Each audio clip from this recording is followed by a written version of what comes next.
microphone, here's Jason DeRUSH.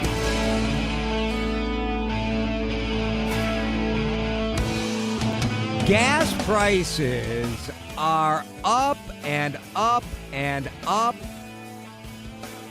Compared to last year in Minnesota, we're almost up 50 cents a gallon, according to AAA. Welcome to Drive Time. It's fitting that we start our show today talking about the price of gasoline and one thing that I think the state of Minnesota should do. It's something that lawmakers in Georgia are moving to do, and they're moving quickly. And I think it's worth considering. In Georgia, lawmakers voted in the state house 163-4 earlier today to suspend the gas tax for 60 days. With gas prices going up, with uncertainty with the war in Iran, with the United States striking an energy site over the last 12 hours, is it time to suspend the gas tax to give us a little relief? Maybe you make it 30 days. Maybe you make it 60 days. But why not? 651-461-9226. First of all, how about Georgia? Could you imagine our legislators voting in such an overwhelming way? Is it because people just hate taxes that much? Maybe. Who's going to be against it? In Georgia, the gas tax is, what is it, Dan? It's like 33 1/3 cents per gallon. Now, here in Minnesota, our gas tax it's right around there. It's 32.8 cents per gallon. Now, you could argue, I actually would argue, not that this state needs to raise any of our taxes, because they sure like doing that, don't they? I'd prefer we maybe cut some spending. I don't know. Give it a go. But I do think our gas tax actually is not kept up because it's a set dollar or cents amount. It's not like, oh, the gas tax is X percent of the price. It's just a fixed, out of every gallon of gas, 32.8 cents goes to the state of Minnesota. I do think in the overall scheme of things, our gasoline tax is probably a little too low. But in this context right now, I mean, the national average for gas is at $3.84 a gallon. Last month, it was $2.92. I don't know why our gas prices are so far below the national average, $3.43. And maybe that's the only argument against this. But when you're talking 30 days, 60 days, I don't know. I think it's worth discussing. 651-461-9226. Texter's asking, how do you make up the shortfall? Cancel some road projects? Sure. Yep. Now, I'm talking about our regular unleaded costs here in Minnesota right now. So you're looking for regular, it's $3.43. If you look at diesel has really gone through the roof. If you're a farmer or a trucker, diesel is $4.71 a gallon. 1 month ago, it was $3.53. Think of that increase. You're up $1.20. Whew. Tom in Minneapolis thinks I'm out of my mind. I welcome it, Tom. Thanks for listening and thanks for calling. You think this is a bad idea, what they're doing in Georgia, right? This is a terrible idea, because what it does is it subsidizes the stupid war that Trump did not have to start. You have not introduced the idea of why the gas prices are going up.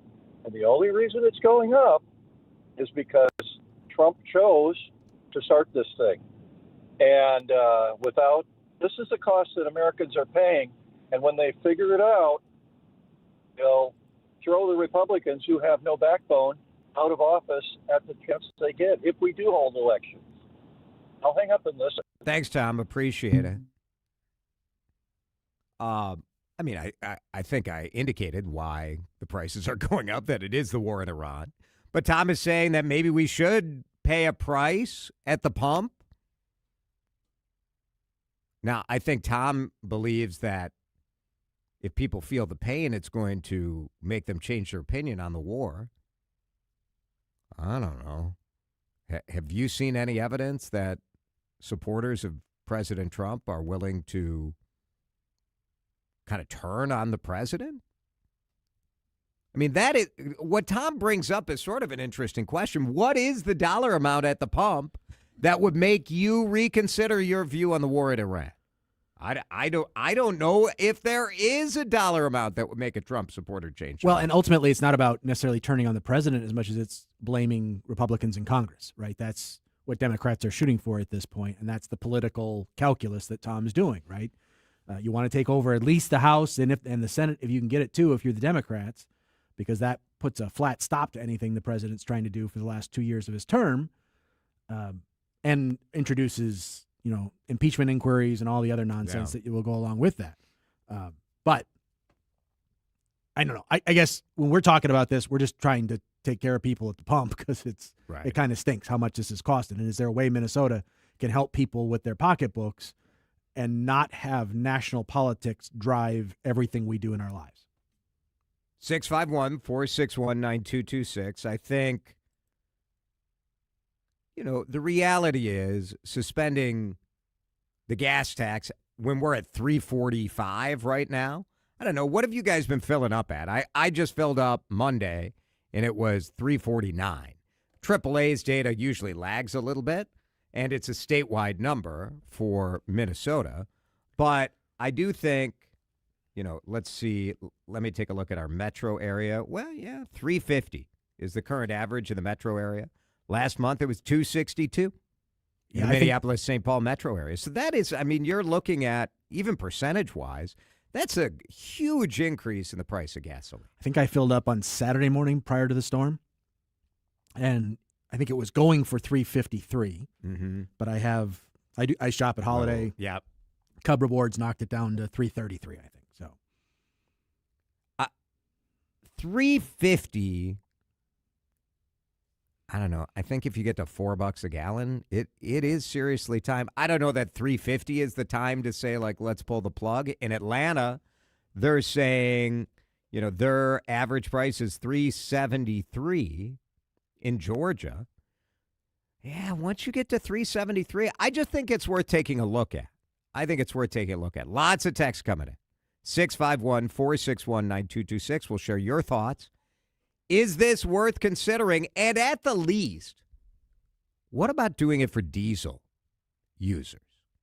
Suspending the gas tax on diesel, where in the Minneapolis-St. Paul area right now, if you're gassing up on diesel, it's $4.82 a gallon. A month ago, it was $3.55. And think about a farmer in Mankato. It's $4.76 for diesel, up from $3.48. Wow. We'll break. Lots of text coming in on this. Gas tax, what do you think? Should we suspend it? I'm not saying for a long period of time, but maybe if you believe what JD Vance, the vice president, said over the last hour. He said that these gas price jumps are a, quote, temporary blip. We'll break in just a minute here on Drive Time. You're listening to Drive Time with DeRUSH on News Talk 830 WCCO. Taste what pork can do. That is the message from our Minnesota pork and pig farmers. It's Jason here. You know how I feel about Minnesota pork. And this time of year, it's a time, I know it's hard to believe after the snow, but spring is right here. It's this week. And that means firing up the grill. Maybe it's rib season for some of you. Oh, nothing better than just a simple bone-in pork chop, salt and pepper. Throw that bad boy on the grill and let's go. TasteWhatPorkCanDo.com is the website. 3,000 family farmers all over Minnesota working so hard to make sure you get the protein you need at a price that you can afford. that value is always there. It is delicious. Get to tastewhatporkcando.com. Get some inspiration. Make some pork for dinner. Why not? Go to your grocery store, go to the butcher shop, and let's have Minnesota pork for dinner tonight. I'm back to doing what I love and more, thanks to the Good Feet store. Don't suffer through foot pain, sore ankles, tired legs, aching back and hips, or sore knees. Call the Good Feet store. The Good Feet Arch Support System is designed to relieve pain and stress in the body with over 350 styles and sizes. Located in Maple Grove, Burnsville, Woodbury, and Roseville. Call 855-554-3338 or stop in for your complimentary fitting. In as little as 40 minutes, you could be walking out pain-free. Thanks to the Good Feet store. My son loves to fly kites, but my active psoriatic arthritis can sometimes hold me back. Now with Skyrizi to treat my skin and joints, I'm ready to go. Skyrizi, risankizumab Riza, a prescription-only 150 milligram injection for adults, helps with less joint pain, stiffness, swelling, and fatigue. For those who also have plaque psoriasis, 90% clearer skin is possible with just 4 doses a year after 2 starter doses. Don't use if allergic to Skyrizi. Serious allergic reactions and an increased risk of infections or a lower ability to fight them may occur. Before treatment, your doctor should check for infection and tuberculosis. Tell your doctor if you have an infection or symptoms such as fever, sweats, chills, muscle aches, or cough, or if you plan to or recently received a vaccine. With Skyrizi, there's nothing like clearer skin and better movement, and that means everything. Ask your doctor about Skyrizi today and visit skyrizi.com or call 1-866-SKY-RIZZI to learn more. Your daily detour into sharper conversation. Drive Time with DeRUSH on News Talk 830 WCCO.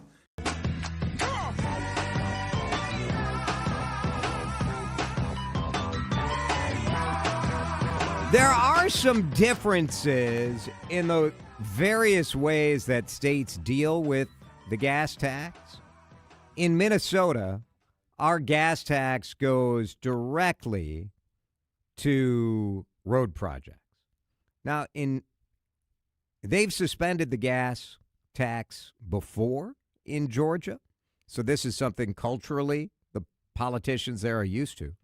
I'm just saying maybe our politicians should get used to it also. Revenues have been going up at the state of Minnesota. So I don't know. Like, could you backfill this money for a 30-day or 60-day suspension? In Georgia, they're looking at about $200 million a month is what comes into the gas tax fund. In Minnesota, our gas tax does go directly to road projects, so it's not a part of the broader overall budget. Bill is in Minneapolis. Bill, what do you think about this idea, taking a look at suspending the gas tax, even if it's just for diesel? For reasons you were just outlining, I don't think it's a good idea, being it goes towards our road projects. But in addition to that, I think we have a short memory. In June of 2022, the national average for gas was $5.01 a gallon, and there was no outcry to reduce the gas tax at that point in time. The reason it was so high at that time is because the Biden administration had declared war on fossil fuels. And so now there's an outcry from the Democrats when the price of gas is not even nearly that high. Well, so how long was gas at the national average at 501? Well, toward the end of that administration, they drained our strategic petroleum reserves to arbitrarily bring down the price of gas prior to the election. Right. And so those reserves remain drained. But there was an outcry. There was an outcry, and it was at $5 for 2 days. And here in Minnesota, we never saw those numbers, just like we haven't seen the $4 yet. But I do think it's different. Don't you think it's a different scenario? I think there's some intellectual dishonesty involved when we cherry pick this opportunity, as I believe it was Tom decided to do. The price was much higher back then. So, again, I don't think it's a good idea to cherry pick the gas tax to take that because it's for such an important reason. But I think we need to be honest with each other when we compare other times, when the price of gas was very high. Fair enough. Thanks, Tom. Bill. Thank you, Bill. I've heard this argument before that, oh, no one cared when gas was at $5 and the media never said anything.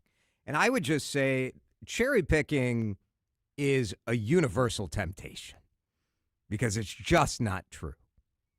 People were freaking out when it was $5 a gallon.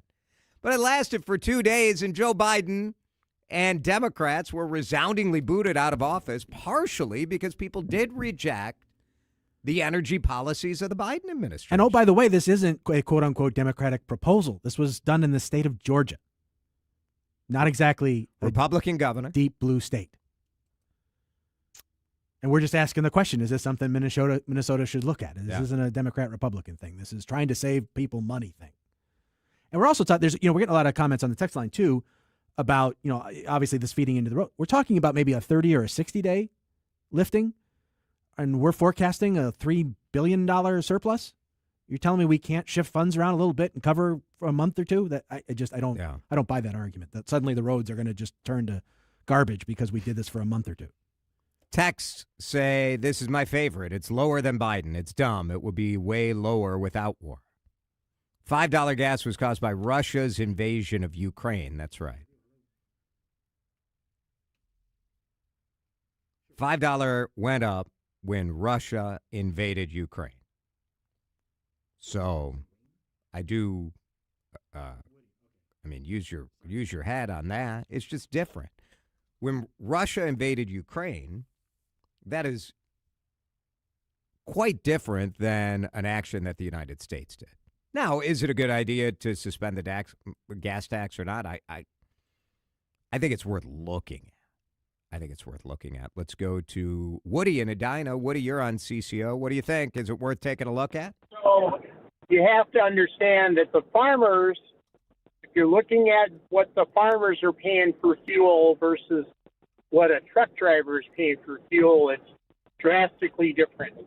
Because farmers are getting their fuel without, it's called off-road fuel. So they buy fuel that they're only going to run on the farm, and they're not going to be running on state and county and federal roads.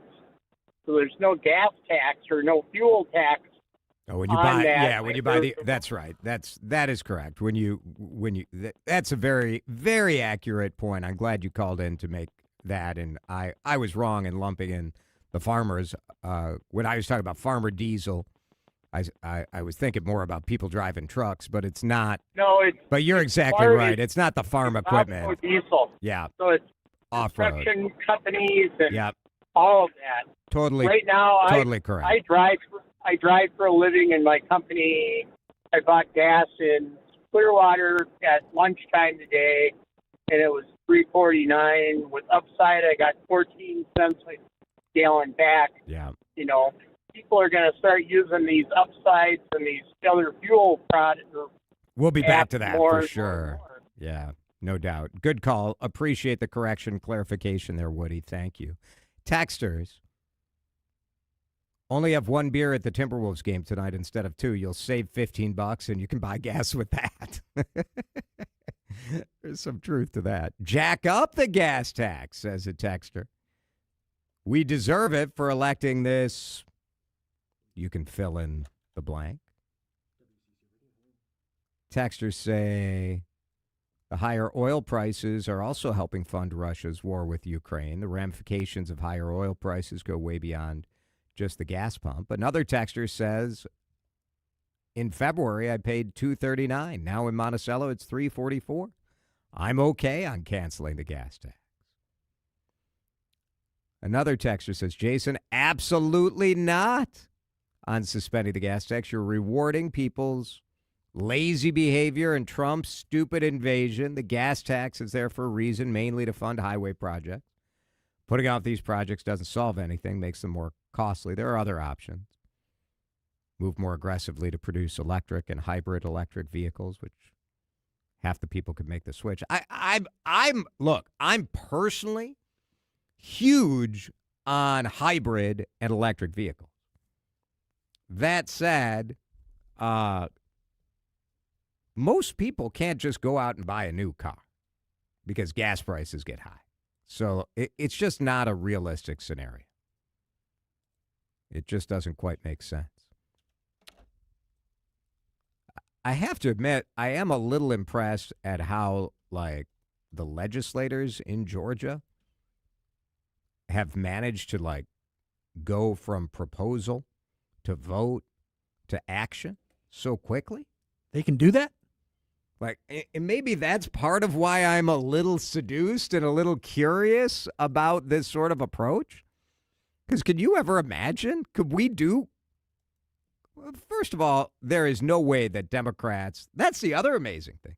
Democrats in this state would never agree to suspend the gas tax because of the political ramifications of sort of giving tacit permission for people to drive. I feel like that would be tough, especially in the cities with where Democrats are there. Phil, our buddy Phil in Woodbury. Hi, Phil. Hey, Jay, how you doing, buddy? I'm all right, my man. What do you think? Should we suspend it? Well, here's the deal. If gas keeps going up, well, I'll be driving one-cylinder cars. I mean, it gets 170 miles at a gallon. I'm lucky I got the car I got. It gets over 30 miles a gallon. That's pretty good, yeah. You know?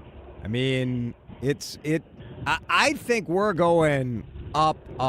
Like, we're going to see $4 gas by the time this month is out if things in Iran don't settle down. Well, wait till, what is it, Memorial Weekend? Is that coming up, right? Yeah. Yeah, I mean, already you start to see prices go up naturally this time of year because spring break means people taking road trips. But add in, an attack that happened on one of the world's biggest gas fields. It just shows this war in Iran is really... It's a big deal. These are energy facilities in Qatar. It is a big deal. Yeah, and Saudi Arabia. So both those today, those drone and missile attacks, and so it's a big deal. It's hurting. It is hurting. Hey, I got to tell you one more thing before I go. Can I tell you one more Sure, thing? go ahead. All right, so not to brag, but we did hit it big at the casino Saturday morning. Oh, how big? Let's just say 100 plus. Hey, all right. Congratulations. I just wanted to call and tell you that. Me and my better half, she's so lucky, Wow, she already hit the jackpot, exactly. Well, she got Phil from Woodbury. Phil, love it. Congratulations. Thank you. There goes Phil. Phil's just winning left and right. You just, you love Phil because I have no idea what he's going to say every time he calls. You really don't. But it's always good. It's you guys make the show. You guys make the show. It's your participation. Even when sometimes it's a little unhinged and you don't quite know where. Actually, it's even better when it's a little unhinged. Let's break. In just a minute, speaking of unhinged, Tracy Perlman, who did not appreciate that transition at all. Tracy is going to join us. I have questions about what to do when you wake up in the middle of the night. And Lizzo wrote a children's book. I'll tell you what she wrote it about. And my question is, if you were to write a children's book, what would the bit be? What would the bit? 651-461-9226. Drive Time, back in a minute. You're listening to Drive Time with DeRUSH. Video streaming live on YouTube and always on your radio at News Talk 830 I was here for it. Good thing I sat down. You probably came for the breaking news.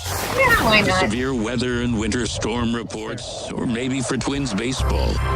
Can we convince you to stay for the conversations? JJ McCarthy, we don't need an all-season stud. We need a regular season star. Listen longer. Why should someone be optimistic that this legislative session will benefit them? And hear the difference. I've got a better shot of making the starting lineup of the Minnesota Twins than Donald Trump is going to send money to Minnesota. News Talk 830 WCCO. Get your home into the comfort zone with Metro Heating and Cooling. Metro Heating and Cooling delivers the highest quality products at the most affordable prices. Products like Trane furnaces and air conditioners. For more than 140 years, Trane has been setting and resetting the standard. Get your free estimate at metroheating.com. Get your home into the comfort zone with Metro Heating and Cooling. Metro Heating and Cooling of Maplewood. Attention. Have you racked up $10,000 or more in credit card debt? Are you barely getting by making minimum payments? With credit card debt reaching all-time highs, National Debt Relief is notifying consumers about significant debt relief options currently being made available to help those with overwhelming credit card debt. These options may reduce a large portion of credit card debt for those who qualify. You don't need to declare bankruptcy or take out a consolidation loan, and you may only have to pay back a fraction of what you owe, even if you have bad credit. National Debt Relief has already reduced the credit card debt for more than 550,000 consumers, so don't wait. If you owe $10,000, $20,000, or even $100,000 in credit card debt, you can now take advantage of this financial debt relief as the cost of living continues to skyrocket. To check what debt reduction you may qualify for, call 800-894-7722. That's 800-894-7722. Again, 800-894-7722. Every business starts with an idea. With Smart Business Buying from Amazon Business, get everything you need to grow in one familiar place. From office supplies to IT essentials and maintenance tools. Ready to bring your visions to life? Learn how at amazonbusiness.com. Time to find out how it's moving on the roads and what's moving in via the skies. This is traffic and weather together on CCO, starting with a check of the commute. You're going to find things on the quiet side as you cruise the system, Cedar South included, as you come down from Highway 62 to Highway 13 with speeds holding at the post at East 36, running smoothly, Cleveland Avenue over 235E, North 169, not bad. You come up from Highway 55 to 610, and the USPS Ground Advantage reliable route, the one you can count on to run smoothly for you this afternoon right now anyway, is 494 northbound, Highway 61, heading up to I-94. Jerry Peterson, News Talk 830 WCCO. Chad here for Aquarius. Things break unexpectedly at your house. HVAC, plumbing, electrical. Who do you call? I reach out to Aquarius. They'll get it done. Right now, $98 off any repair. Earning the right to be recommended. The place to reach out to, AquariusHomeservices.com. Now, the latest conditions and the outlook for the next few days with your CCO forecast. Aquarius Home Services earning the right to be recommended, bringing us Chris Schaefer's forecast. No big storms in sight, but we're going to have some foggy starts the next couple of mornings. Down to 33 tonight with fog developing. That will linger in the morning. Otherwise, mostly cloudy, about 45 tomorrow afternoon. We'll take a shot at the 50s on Friday. 53 the forecast high, up near 60 on Saturday. Falling back to the mid-40s, still dry on Sunday. It is a slush fest out there, melting like crazy. 45 and sunny in St. Paul on CCO. Jason DeRUSH. I mean, the truth is, I am a terrible influence on Minnesota, on America, and perhaps the world. Well, I've known that for years, but other people are just finding out. On News Talk 830 WCCO.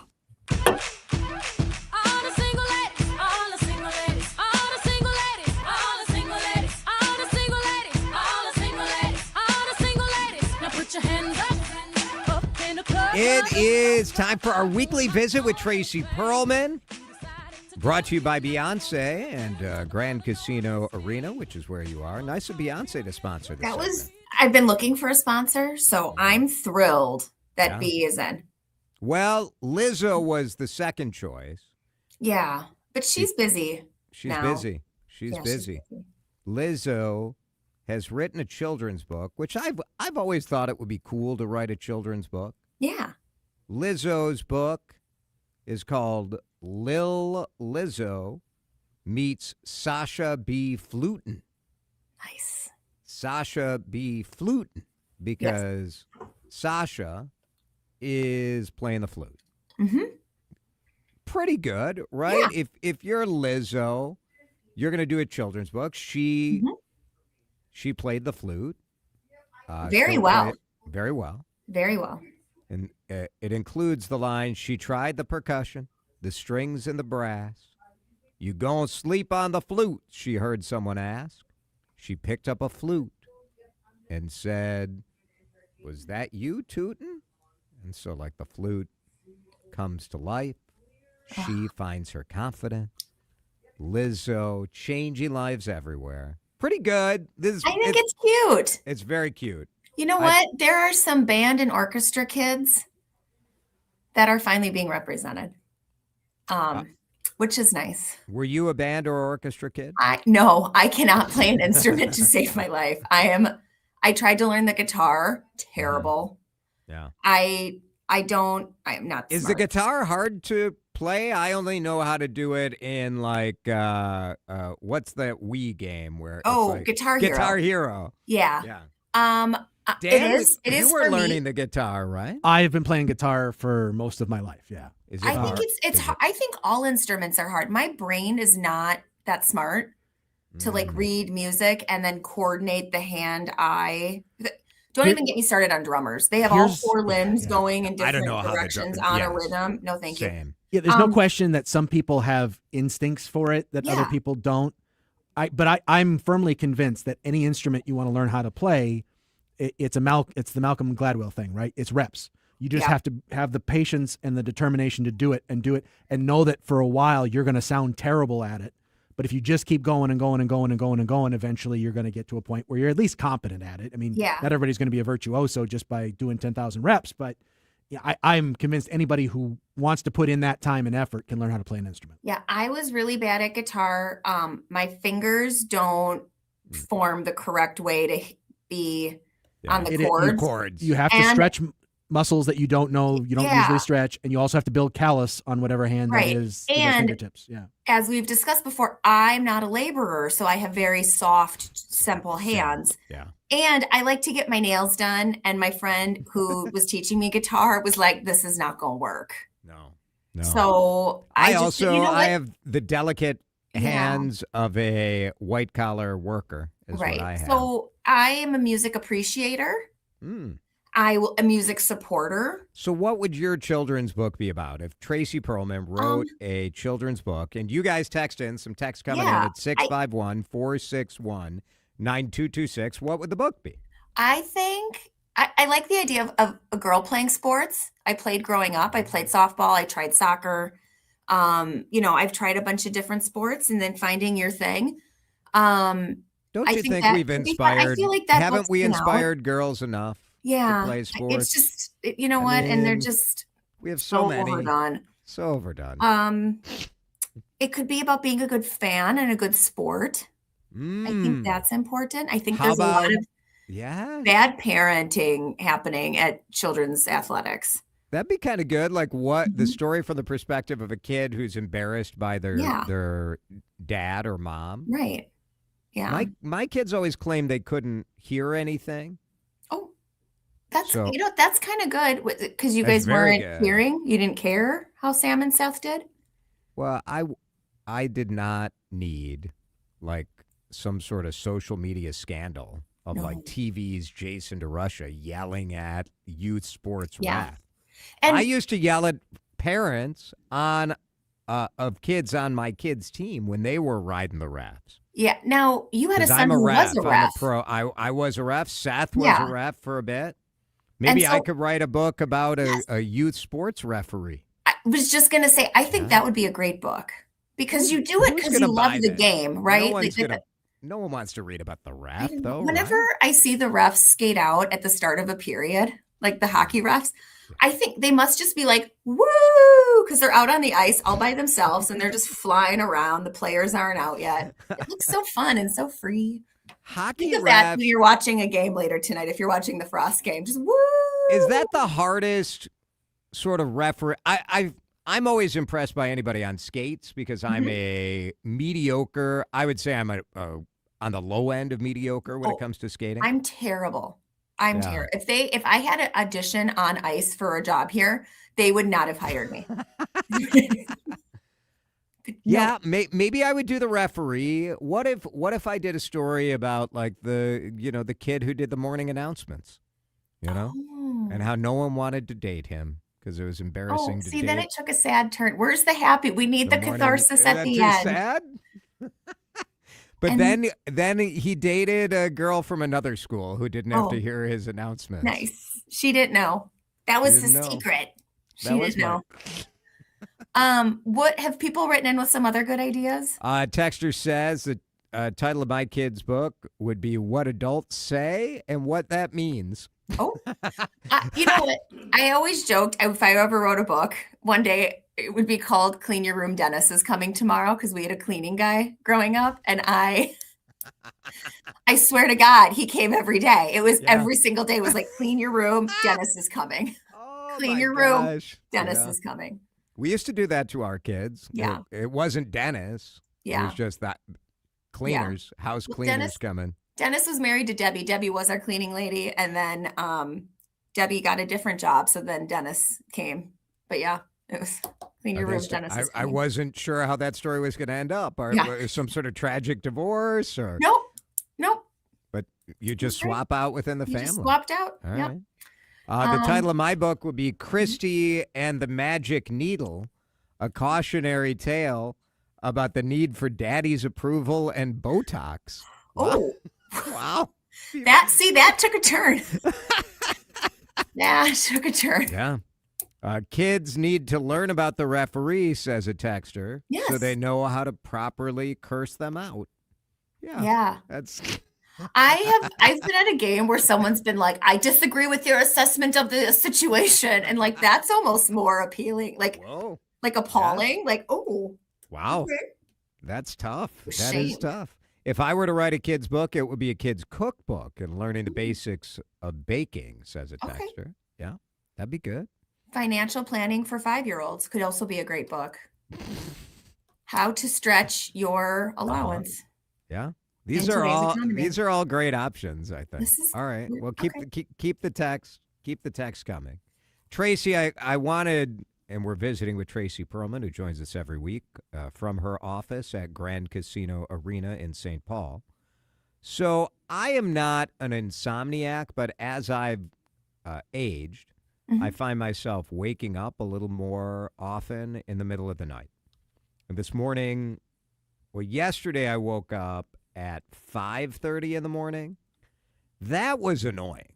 A 5:30 a.m. wake up, very annoying because what's your normal wake up time? That's a fair question. 5:30 wake up isn't necessarily drastic, depending. Normally, I'm up at 6:30. Yeah, you used to be on TV at 4:30. Yeah, so I used to wake up at 2:30. Yeah. So 5:30. The bummer about 5:30 is you're so close to my natural wake up time of 6:30 that it's like not enough time to bother going back to sleep. Oh, I love that. I love the I get a little extra snooze time or a little extra nappy nap. What time do you wake up? I have one alarm that goes off at 6:10 and another that goes off at 6:20. And then I get up after the 6:20 alarm. So I give myself that 10-minute buffer of I don't want to get up yet. Dan, what time do you wake up, Dan? I have an alarm that goes off at 8, and then I snooze it once to give myself that 10 minutes, so I'm usually out of bed at 8:10. You guys snooze? Yep. Interesting. I'm not a snoozer. I'm not a snoozer. I love it. Yeah, I've always been like when the alarm goes, I get up. Like the snooze. Yeah. They say that that's better for you to just get up and go. That's why I'm just such an absolute delight. I've heard that. I don't buy it. I don't buy it. You don't buy it? The alarm goes off and DeRUSH again. 10 more minutes. Just give me 10 minutes. I have to produce That's this. necessary. God-forsaken show. I've heard the people that do the 1, 2, 3 get up. I can't remember who. That's some podcaster, somebody like a Mel Robbins. You just count yourself in and then you get up and go. Doesn't work. Huh. I've never heard of this. You say it like I think you say it in your head. Like, okay, I'm getting up. 3, 2, 1, and then you get up and you move on. Well, text in on that. Do you guys snooze or not? I don't know. And how many times do you snooze? Like to me, it's not. I don't know. 6:30 is about as late as I go. Sometimes on the weekend I end up sleeping till 7:30. If I sleep till 8, it's like the most unbelievable luxury. Oh, I know. But last night I woke up at 4:30 in the morning. Washington Post has 5 tips for when you're wide awake at 3 a.m. So I'll share those. Well, I'll probably share 3. I'm not going to do all 5. Wait, how much time do you guys think I have? I'm not here to read the dang paper to you people. Yeah, get a subscription, guys. Drive time back with Tracy in just a minute. This is Drive Time with DeRUSH on News Talk 830 WCCO. Twin City Framers is the industry leader building the largest wood frame projects in town, and they have immediate openings for carpenters. Here's the deal. Large multifamily carpentry pays an average of $5 an hour more than single-family homes. This is your opportunity to work for the best of the business and make more money today. If you're a carpenter or know someone looking for better pay, better hours, great benefits, and on-the-job training, then look no further. Go online to TwinCityFramers.com and apply for an immediate position today. That's TwinCityFramers.com. Talking construction law today with Blake Nelson, an attorney from Helmuth & Johnson. Blake, why is having the right legal support so important? One delay, one payment issue, or one contract mistake can put an entire project at risk and be the difference between making and losing money. In Minnesota, contract terms, timing, and documentation matter. How does Helmuth & Johnson help? We help contractors, subcontractors, and property owners protect their rights, get paid, and keep projects moving. Learn more at hjlawfirm.com. Helmuth & Johnson, on your side, at your side, for all your construction law needs. Who doesn't want to sleep better? March is Better Sleep Month, and the answer to better sleep is found at minileaf.com. Jordana Green here, and Minileaf has your answer to sleeping all night long, going to sleep faster, and waking up feeling more refreshed and rested. At minileaf.com, you'll find the Sleep Night Gummies and the Sleep Night Gummies Plus. The Sleep Night Gummies have been discounted $5 on the website for March. The folks at Minileaf really want you to sleep better. Now, this is one of my favorite products, those Sleep Night Gummies. I give them out to friends or anybody who tells me that they're having trouble sleeping because I know they really work. I use them when I feel like I might have a restless night, but they're also non-addictive, so I don't need them every night. Please try for yourself. You'll thank me. Minileaf.com, Minnesota's home of its best legal products and the home for better sleep. Minileaf.com. Tell them Jordana sent you. At Uline, they know going the extra mile takes hard work. For companies pushing to go further, Uline will go the distance with you. 24/7, they answer the phone to get you the shipping and industrial supplies you need. Business can move fast. Unexpected large orders, adverse weather, new safety guidelines, and changing economic trends. Uline works hard keeping 41,000 items ready to ship, minimizing detours on your way to the extra mile. Visit uline.com.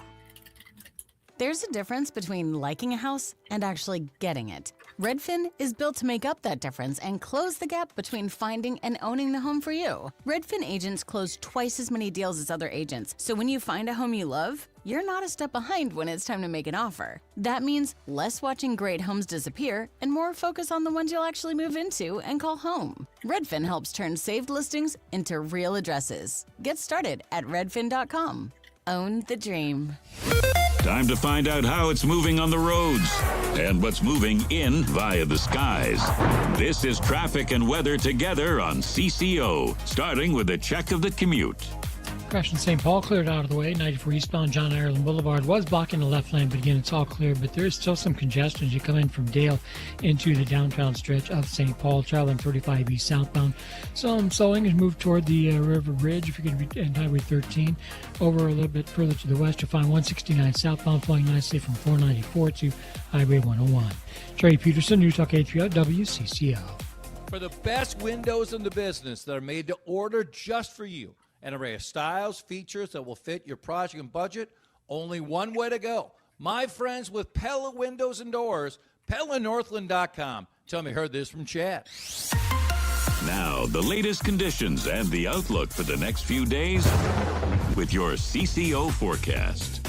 CCO forecast brought to you by Pella Windows Northland. Tonight, mostly cloudy. We're going to get some fog because it's so dang warm. 33 is the low. Tomorrow, 45 is the high. Friday, 53. We could hit 60 on Saturday. I think we are going to. The melting is on. Right now, it's 45 on CCO. Where curiosity hits the gas. Drive Time with DeRUSH on News Talk 830 WCCO.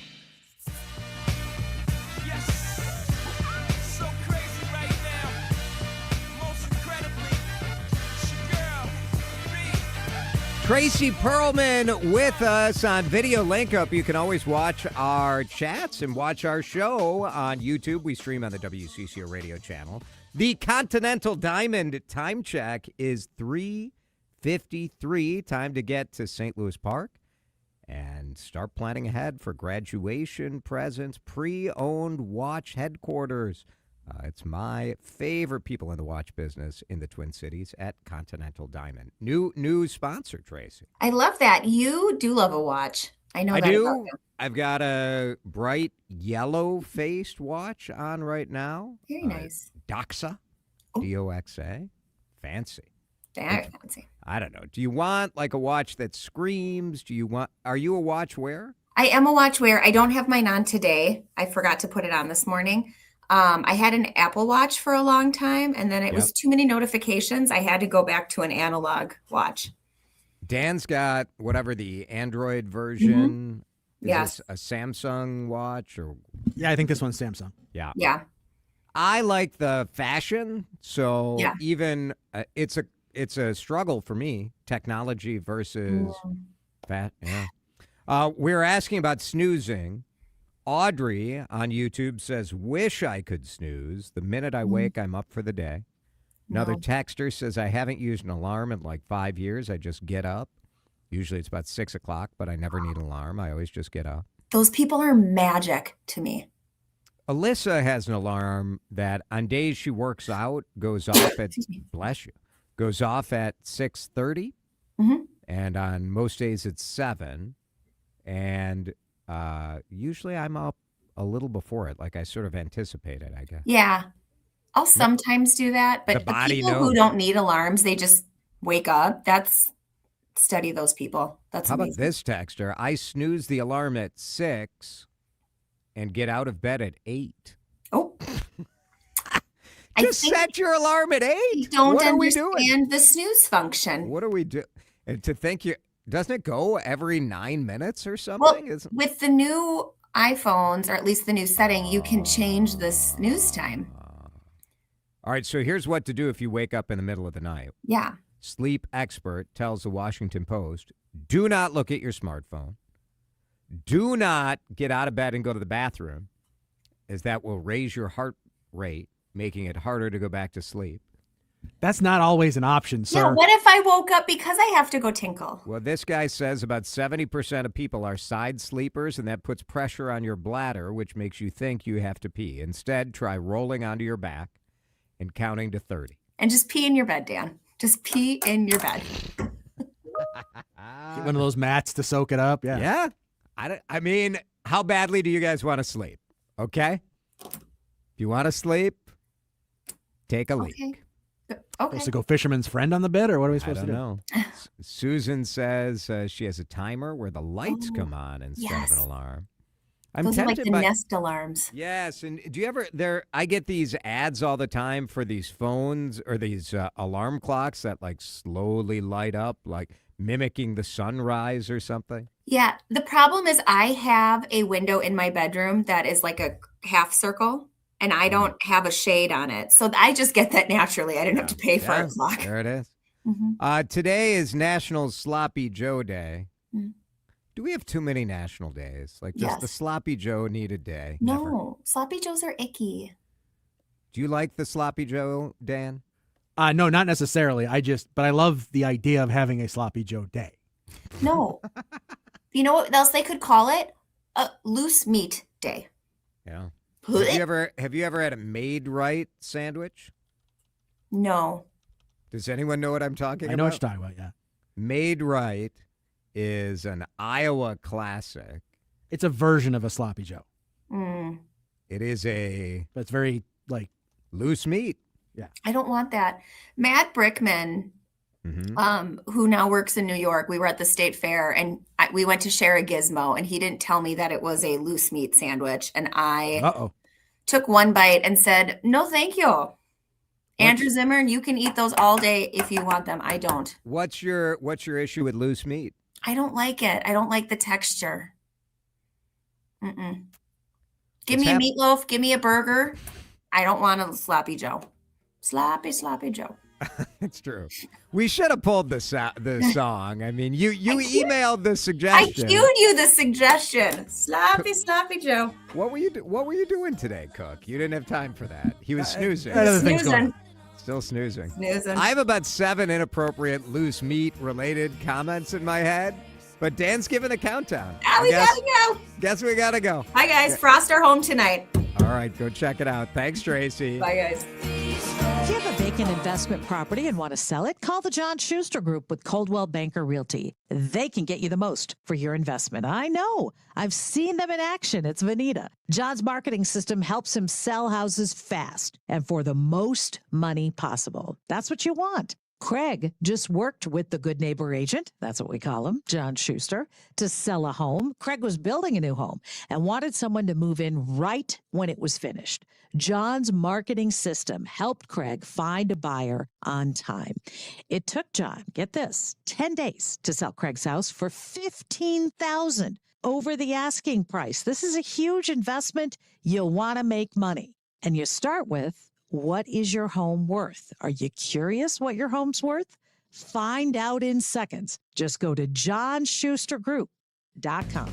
Buy a home, sell a home, we'll get you moving. JohnSchusterGroup.com. Terms and conditions may apply. At LendSeek, we know running a business takes heart, hustle, and sometimes a little help. That's why we stand with you with our exclusive AI lending platform, connecting you to over 100 funders. If you've been in business for at least 2 years with a minimum annual revenue of $500,000, you can get up to $1 million in funding in as fast as 24 hours. No collateral, no prepayment penalties, no red tape. Apply today with no cost or obligation at lendseek.com. That's LENDSEEK.com. Proud to be the voice of the Twin Cities, Minnesota, and the Upper Midwest. This is News Talk 830 WCCO, 1029 HD2, Minneapolis, St. Paul. This is CBS News on the Hour, sponsored by JTV.com.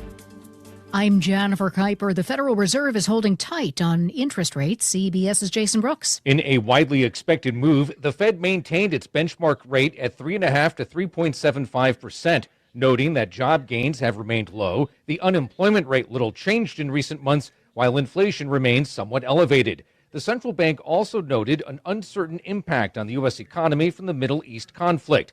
Wall Street doesn't expect the Fed to cut rates until at least October, with only one rate cut projected for 2026. The Dow, NASDAQ, and S&P 500 all closed down around 1.5%. President Trump has issued a 60-day waiver of the Jones Act, a move aimed at lowering energy prices by letting foreign ships move fuel between U.S. ports. U.S. intelligence officials testify about the Iran war and threats confronting the homeland. National Intelligence Director Tulsi Gabbard tells the Senate committee Iran has previously demonstrated space launch and other technology it could use to begin to develop a militarily viable ICBM before 2035. During his confirmation hearing to replace Kristi Noem, Republican Mark Wayne Mullen tells fellow senators he would refocus ICE on deporting migrants already in custody and that judicial warrants would be required for agents to enter homes and businesses. Then Mullen tangled with Committee Chair Rand Paul about comments he made after Paul was attacked by a neighbor in 2017. You want the American public and the people up here to vote that may or may not vote for you to know that you supported the felonious, violent attack on me from behind. I did not say I supported it. I said I understood it. There's a difference. So that means you really didn't approve of it, just completely understand it. What do you think most people would interpret completely understand to be? Support for or a condemnation of the violence? TSA sick calls are mounting at U.S. airports amid the government shutdown. CBS's Chris Van Cleve. Acting Deputy TSA Administrator Adam Stahl tells CBS News if staffing problems persist, entire airports could possibly shut down. This will get worse. This will not get better. Closures are more likely to affect smaller airports if they happen. But in Philadelphia, 3 of the 6 TSA checkpoints closed on Wednesday. Labor rights leader Dolores Huerta says she was sexually abused by Cesar Chavez during his tenure as president of the United Farm Workers Union. CBS's Allison Keyes. Labor rights leader Dolores Huerta says she stayed silent for 60 years about the alleged sexual abuse by Cesar Chavez for fear it would hurt the farm worker movement. Huerta says she did not know that Chavez hurt other women and condemned his actions, but says she wasn't going to let him or anyone else get in the way of securing farm worker rights. This is CBS News. Looking for spring jewelry looks? Find them at Jewelry Television. New customers get $20 off purchases of $99 or more at jtv.com. Minnesota's trusted voice. Every hour. Let's get you caught up with what's happening now on News Talk 830 WCCO. Partly cloudy, 46 degrees at 4:03. I'm Laura Oakes. St. Paul police are investigating after an afternoon shooting where one person has died. It happened on the 1500 block of Edmond Avenue in the city's Hamlin Midway neighborhood. No other details have been released.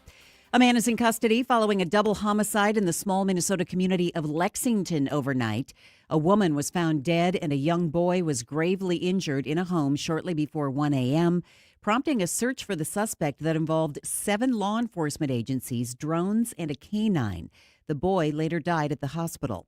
Anoka County Sheriff's Department spokeswoman Tierney Peters telling WCCO-TV it's been a shock to the tight-knit community. Something that affects one part of Lexington, it's probably going to feel like the whole city feels like it's in their backyard. And so these people who sadly lost their lives in this incident, their loss is going to be felt. Not only by their loved ones and their friends, but people who may not have personally known them. Investigators say this was not a random incident. A 29-year-old man in custody following an overnight threat that prompted the South St. Paul School District to transition to e-learning today. According to South St. Paul Police Chief Brian Wicke, the threat was directed at a specific building, and he believes there is some kind of connection between the individual and the building, but wouldn't give any further details. He spoke with Adam and Jordana this morning and said they made contact with the suspect, and he voluntarily surrendered. At this point, I don't think we can state with any level of certainty whether this was a statement or a threat made out of frustration or whether there was an intent to follow through on that. And that's all part of the investigation that our staff, along with the St. Paul Police Department, are working through. The threat comes one day after Rosemont, Apple Valley, and Egan schools were closed due to a threat that officials now say was called in from out of state and not credible. Ari Bergeron, News Talk 830 WCCO. It's Women in Ag Day at the Capitol. Extension educators, labor leaders, and first-generation women farmers are highlighting the need for financial grants and technical education. Event organizer Susanna Henricks. In the last 20 years in Minnesota, we've noticed a shift where there are women who are being the face of their farm. They're maybe making the decisions for their farm. They're maybe choosing production decisions or marketing decisions, in fact, in different ways, instead of being maybe a support, a leader. Farmers are testifying before the Senate Ag Committee this afternoon. University of Minnesota Athletics confirming they are parting ways with Gopher men's hockey coach Bob Motzko. Motzko led the team for 8 seasons, but finished this past year with a disappointing record, the team also failing to earn an NCAA tournament bid. The coach of the U's women's hockey team, Brad Frost, was let go yesterday. News today that WNBA players and owners have agreed in principle on a new contract that will significantly increase the salary cap. Former WCCO reporter and current Lynx broadcaster Sloan Martin telling WCCO's Adam and Jordana why getting the deal done is so important for the league. We cannot fumble this right now at this point in the WNBA's history because there is too much at stake, there is too much interest, there is too much popularity that we cannot squander what has been built to get to this point. Sloan says everything appears to be on schedule with the season set to start May 8th. WCCO News Time is 4:06. Time to find out how it's moving on the roads and what's moving in via the skies. This is traffic and weather together on CCO, starting with a check of the commute. Going to find things running fairly decent as you travel Highway 36 eastbound Cleveland Avenue over to Rice Street. South 35W slows through downtown Minneapolis, picks up once you get past Lake Street. And South 35W, some slowing across the Minnesota River Bridge to head toward Highway 13. Jerry Peterson, News Talk 830 WCCO. Get your home into the comfort zone with Metro Heating and Cooling. Call Metro Heating and Cooling for a $99 furnace tune-up and safety check. Find out more at metroheating.com. Now, the latest conditions and the outlook for the next few days with your CCO forecast. Brought to you by Metro Heating and Cooling. Here's WCCO TV Chief Meteorologist Chris Schaefer. Clouds will fill in tonight and fog is going to develop with all the snow melt out there. What a mild night. Only cooling back to 33. Mostly cloudy with that fog early tomorrow. That will burn off about 45 for the afternoon high. That's just a few degrees above average. A foggy start again Friday, but warmer with a high in the low 50s. We'll take a swing at 60 on Saturday. Partly cloudy right now, 46 at News Talk 830 WCCO. Built on facts, powered by curiosity. News Talk 830 WCCO. Good questions. Topics you'll probably talk about at dinner. Places to go for dinner. This is the Ride Home Reimagined. Welcome to Drive Time with DeRUSH. Now, here's Jason DeRUSH. Man, the melt is on out there, isn't it? I was dodging puddles. All sorts of slush and mess. Ugh. Spring is right around the corner. Welcome to Drive Time. It's Jason. Dan is here. You heard Laura with the news update. She'll be back with us at the top of the hour. We saw something interesting happen just this afternoon in Congress, and we saw somebody say that he screwed up and he regrets saying something. I'm thinking about this, just watching cable news coverage and what you're going to hear all over cable news on this hearing that's been going on for the new Department of Homeland Security head, Mark Wayne Mullen. He was asked about calling Alex Preddy deranged. And we saw a bunch of the folks from Trump world in the aftermath of the killings of Alex Preddy and of Renee Good rushing to paint these two as domestic terrorists, which is just outrageous. And frankly, I think some of the kind of desire to have the zinger, the desire to win the day, the desire to own the lib protesters, I think a lot of it is why people turned on the federal government, people who were even on board with the idea of enforcing immigration laws. And frankly, there are plenty of people who don't really care if law enforcement runs roughshod over people's individual rights. There are a lot of people out there who are like, well, don't be a criminal, and then you won't have these problems. I'm not one of them. I'm just saying that is a common belief out there. So I don't know. I think this is sort of instructive. I wonder, man, I wish our politicians could just admit they screwed up, right? It's so hard. It's so hard for them to just say, like, we messed up. Here's a little bit of that congressional hearing, because I would like to normalize saying I was wrong. You, sir, you called Alex Preddy, quote, a deranged individual that came in to cause max damage.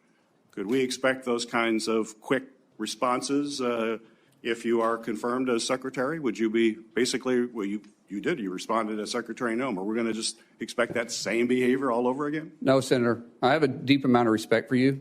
We've had our differences, but I do respect you. I think I said this privately when we had a conversation. Those words probably should have been retracted. I shouldn't have said that, and as Secretary, I wouldn't. The investigation is ongoing, and there is, like I said, there's sometimes going to make a mistake, and I'll own it. That one, I went out there too fast. I was responding immediately without the facts. That's my fault. That won't happen as Secretary. How about that? Do you guys like that? 651-461-9226. Do you like that? Because I like it a lot. I like it a lot. He was talking to Senator Gary Peters from Michigan. And, I mean, how can you be mad about that answer? I feel like we would be in a much different place as a state, for example, if you had our political leaders just own it when you screw up. But when you ask them, like, well, why don't you just say, like, ugh, I read that wrong. I was incorrect. I wish I didn't respond that way. I jumped out and I got caught up and I regret it. Great. Great. I want more admitting that we screwed up. Now, on this show, Dan, we screw up all the time. Pretty much daily. And I don't know, like, I think we own it when we're wrong. I try to. Why wouldn't I? Why wouldn't you? Why wouldn't any of us? I feel like we've turned being wrong into like a cardinal offense. Yeah, I don't admit it or try to own up to it because I'm afraid it's going to turn into a liner that's going to play 15 times a day for the rest of my life. There is some truth to that. When you confess that you screwed up, you know that they're going to take that. And that's what the politicians are worried about, right? That if you're Governor Walz and you're being asked about fraud in Minnesota, if you come out and say, you know what, our entire system isn't front-loaded enough with auditors, so we screwed it up. We screwed it up. Now, a lot of texters are not giving Mark Wayne Mullen the credit that I am. And this is why people don't apologize or don't say they were wrong. Texter says retracting it is a whole lot different than an apology to it, and apologies to the families of Good and Preddy. The problem is another person asked him if he would apologize to Alex Preddy's parents, and he wouldn't. I also think at a certain point, the will you apologize for blah, blah, blah is sort of a BS question. And now, I don't know, why didn't, everyone's like, he didn't apologize, he didn't say he would apologize. Also, should he, cut open a vein and donate some blood to you guys? I'm so bad. I'm sorry. And how many of the folks saying he didn't apologize would have moved the goalpost if he had? Now, do I wish people would apologize more? Sure. Yes. I prefer that they mean it instead of just saying it. But I think at this point, just taking the step of saying, yeah, no, I shouldn't have said that is, and what does that say about the state of, well, of course, because of the state of our politics in this country, nobody does that. So when it happens, it's worth highlighting and saying, can we at least do this? I think it's fair to demand more. People are demanding more. Texters say he wouldn't apologize because he's waiting on the investigation. Now, look, I'm not saying Mark... He doesn't have to wait on the investigation to apologize for those comments. Right. Now, a senator asking you to apologize to the family, does anyone think Alex Preddy's family really wants, of all of the administration officials or all the elected representatives, where do you think Mark Wayne Mullen is on that list? How about getting an apology for the president, Christy Dole, Greg Bovino? Those were sort of the big ones. But it's fine. I get it if you're not happy with his apology or with even him saying he regretted it. I'm not saying you have to, whatever. I'm 100% sure every single person who is texting in and is not satisfied with this is a Democrat. And so, God forbid you give 1 inch to this administration, to anyone in it. I do think this zero-sum approach is not helpful. It's not helpful. Should he do better? Should he do more? Yeah. Do I think people sort of victimizing and villainizing the victims did disgusting things in the aftermath of American citizens being killed by federal employees? Yes. Yes.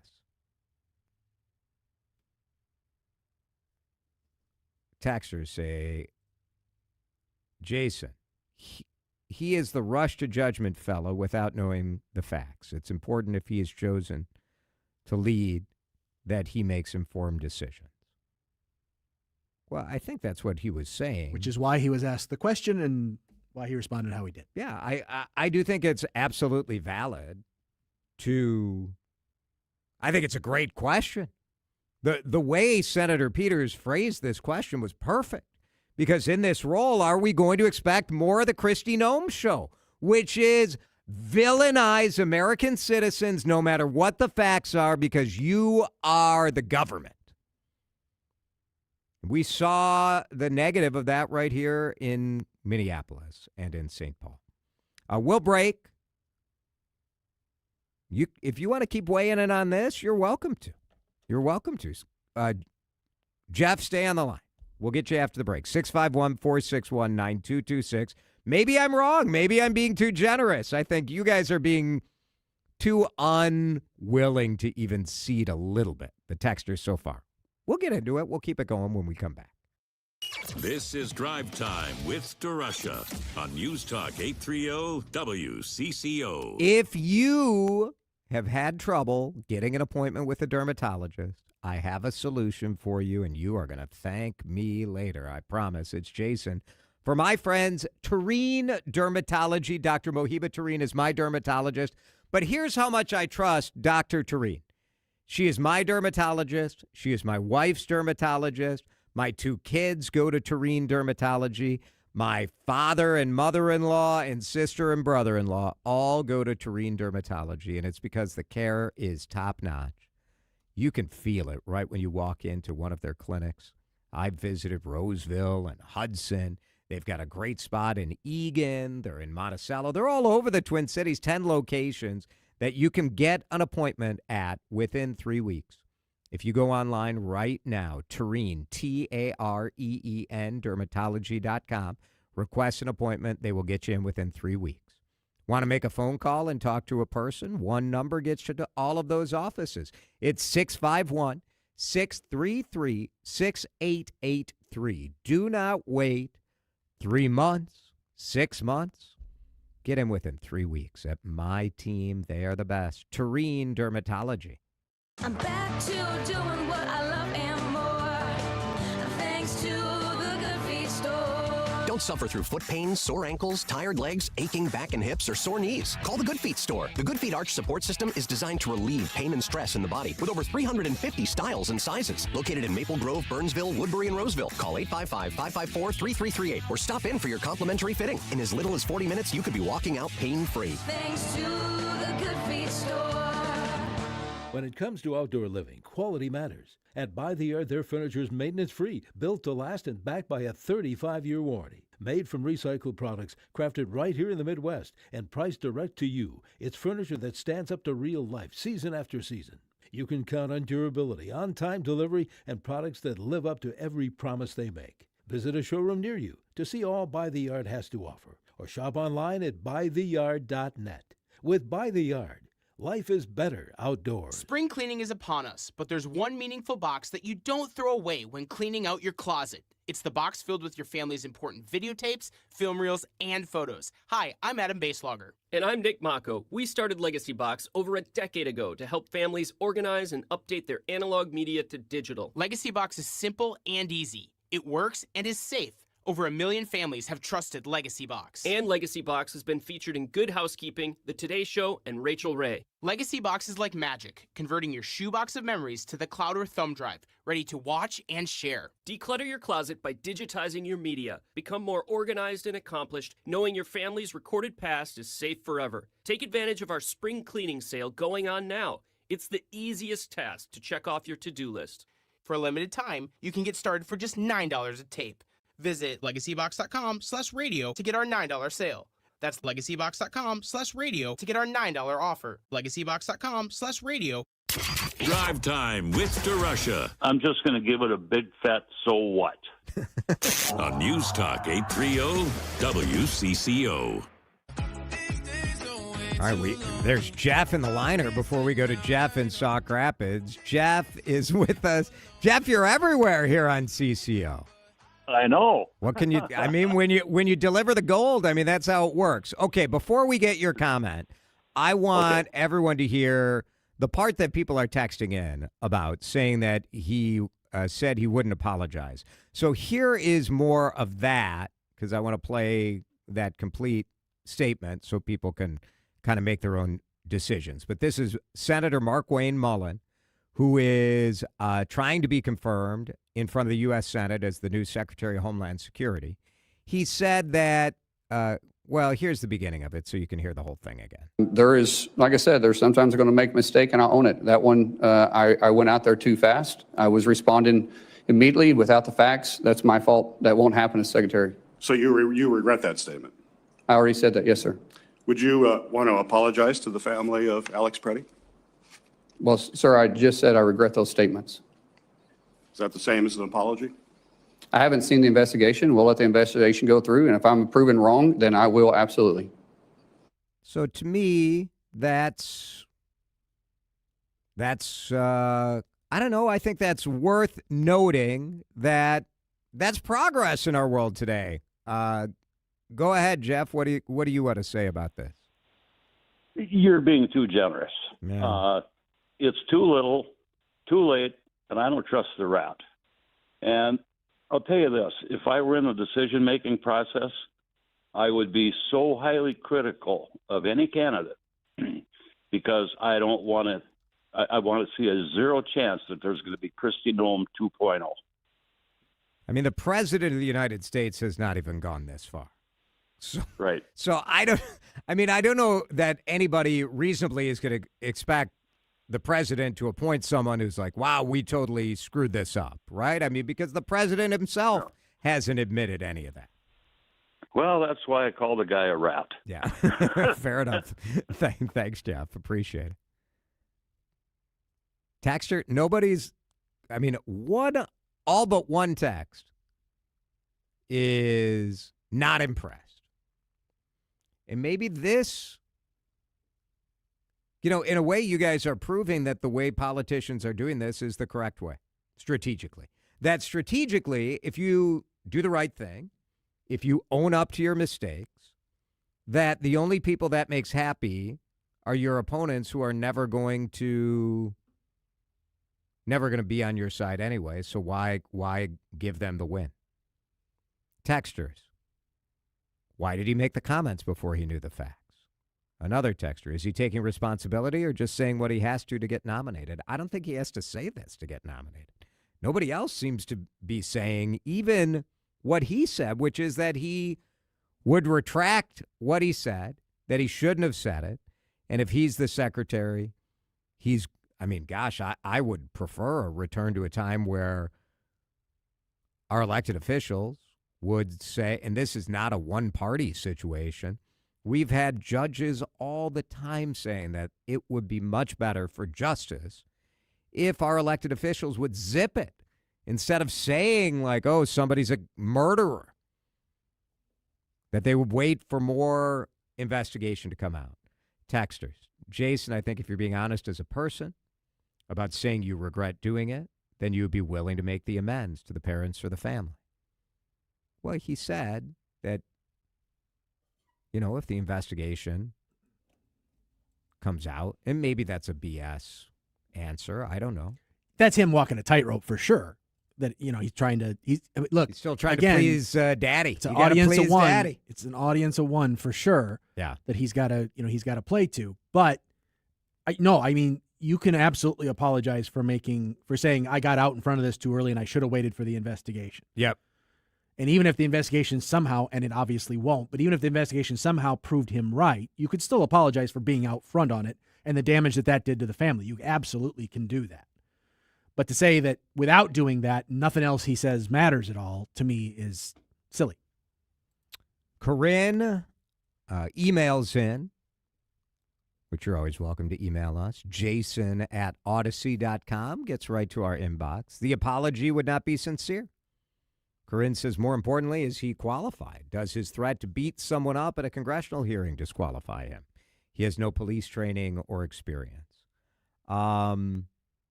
Yeah, personally, I think a lot of these cabinet secretaries are not qualified in a traditional sense. This administration's doing things differently. They're hiring yes men and yes women. And they're hiring people who are good on TV. This guy is a U.S. senator. Is he qualified? I don't know. We had a governor who was Secretary of Homeland Security that I would say, was Kristi Noem qualified? Yes. Did she do a terrible job? Yes. You're the head of a department. I think being a governor probably makes you more qualified than being a senator, but it's a political job. It's a TV job, the way this administration's running. Jason, there's a difference, texters say, between apologizing and saying you're sorry. An apology isn't saying you're sorry. Are you guys all right? Like, we're really splitting hairs. He at that said, point, yeah. Now you can say, I don't believe anything this man says, which is fine. But if that's your approach, then I guess we're in a situation where no one should ever apologize. Because if this is the reaction, how do I tell Governor Tim Walz that he should have been up front and said that he didn't do enough, that his administration should have done better? Why should he possibly say that? Because Republicans are just going to say, well, he doesn't mean it. He's just trying to get this. Would he apologize to the low-income people who didn't get food that was stolen by Feeding Our Future, or to the kid with autism? Would he apologize to that kid with autism's family who didn't get services because money was being stolen by fraudulent? I mean, if this is the way we want to have discourse, then I guess this sort of politics is what we deserve. I believe that owning mistakes goes a long way to building trust. Maybe not with people who already have made up their minds about everything. But I do think hearing politicians once in a while say, you know what, I got this wrong. I wonder if it would help the rest of us who are so convinced that we're always right about everything. If we could have more people saying my initial take on this was not correct. The world keeps moving on. I don't know. Maybe I'm just naive. You guys are making me very disappointed. I'm very disappointed in you guys. But maybe this is where we're at and I'm wrong. There is no reason for people to apologize. Let's break.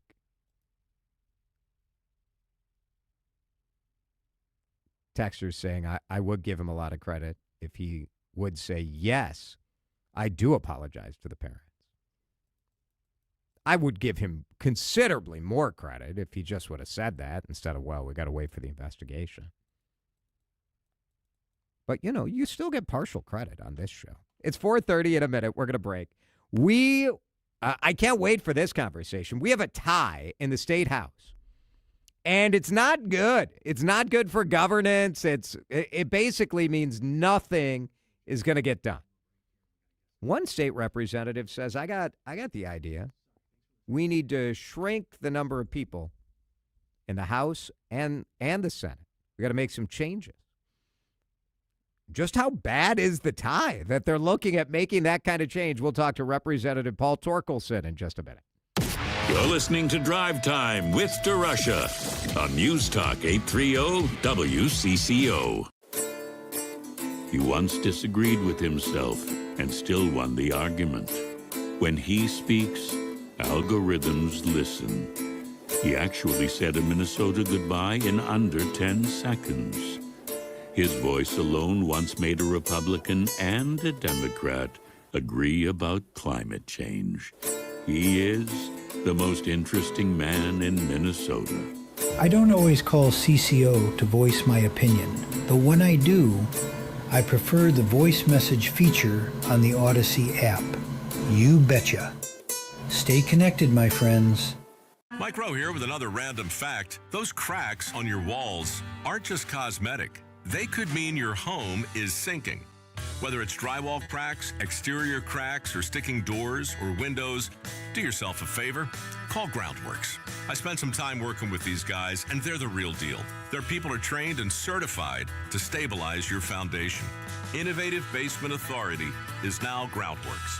Schedule a free inspection Licensed in all states where work is performed. See website for details. Diabetes, high blood pressure, anxiety meds, everyone's on them. If you're a 40-year-old male, maybe a bit porky, and you may even have type 2 diabetes, $1 million of term life insurance may only cost you about $100 a month. Call Term Provider. Speak with Big Lou at 800-770-0850. Big Lou will find a term life policy for you even if you have type 2 diabetes, are overweight, or have high blood pressure. Term Providers help thousands of people like you who think they can't afford term life insurance. To buy $1 million of affordable term life for you, all you need to do is call Big Lou at 800-770-0850. Lou will make sure the scales are tipped in your favor. Call 800-770-0850. Big Lou will answer your call and work to fit you into a term life policy that you can afford. Remember, Big Lou's like you. He's on meds too. For affordable term life insurance, call 800-770-0850. 800-770-0850 or biglou.com. Carpal tunnel syndrome, heart failure that doesn't improve with common medicines. These are some signs and symptoms associated with ATTR-CM, or the cardiomyopathy of ATTR amyloidosis, a serious heart condition with symptoms that get worse over time. Amvuttra, vutrisiran, is a prescription medicine given by a healthcare provider that treats ATTR-CM in adults to reduce heart-related death, hospital stays, and urgent visits. In a clinical study, Amvuttra was proven to help people live longer and have fewer heart-related hospital stays and urgent visits over 3 years compared to placebo. Amvuttra lowers the amount of vitamin A in your blood, which can affect vision. Other side effects include pain in the arms or legs, pain in the joints, and shortness of breath. These are not all the possible side effects of Amvuttra. For prescribing information, call 1-833-256-2748 or learn more at amvuttra.com. Ask your doctor about Amvuttra for ATTR-CM. Time to find out how it's moving on the roads and what's moving in via the skies. This is traffic and weather together on CCO, starting with a check of the commute. Got a crash working on West 694 near Lexington. The activity off to the right side and into the right lane a little bit. Get ready for slowdowns past Rice Street. Traveling north 169 near Highway 62. Got an accident working there. Vehicle left the road down into the median. Left lane is closed right now. Tow truck has just arrived on the scene. Jerry Peterson, News Talk 830 WCCO. Chanhassen Dinner Theaters presents Guys and Dolls, a high-rolling musical spectacle packed with iconic songs and dazzling dance numbers. Don't miss this Tony Award-winning Best Musical, Guys and Dolls. Tickets at chanhassendt.com. Now, the latest conditions and the outlook for the next few days with your CCO forecast. Let's do it. Forecast brought to you by Chanhassen Dinner Theaters, always entertaining you. Here's Chief Meteorologist Chris Schaefer. No big storms in sight, but we're going to have some foggy starts the next couple of mornings. Down to 33 tonight with fog developing. That will linger in the morning. Otherwise, mostly cloudy, about 45 tomorrow afternoon. We'll take a shot at the 50s on Friday. 53 the forecast high. Up near 60 on Saturday. Falling back to the mid-40s. Still dry on Sunday. In Hanska, Minnesota, the hometown of our next guest, it's 47 and sunny on CCO. The ride home deserves better conversation. Drive Time with DeRUSH on News Talk 830 WCCO. I hate a tie. I don't like it in sports. I don't like it in legislating either.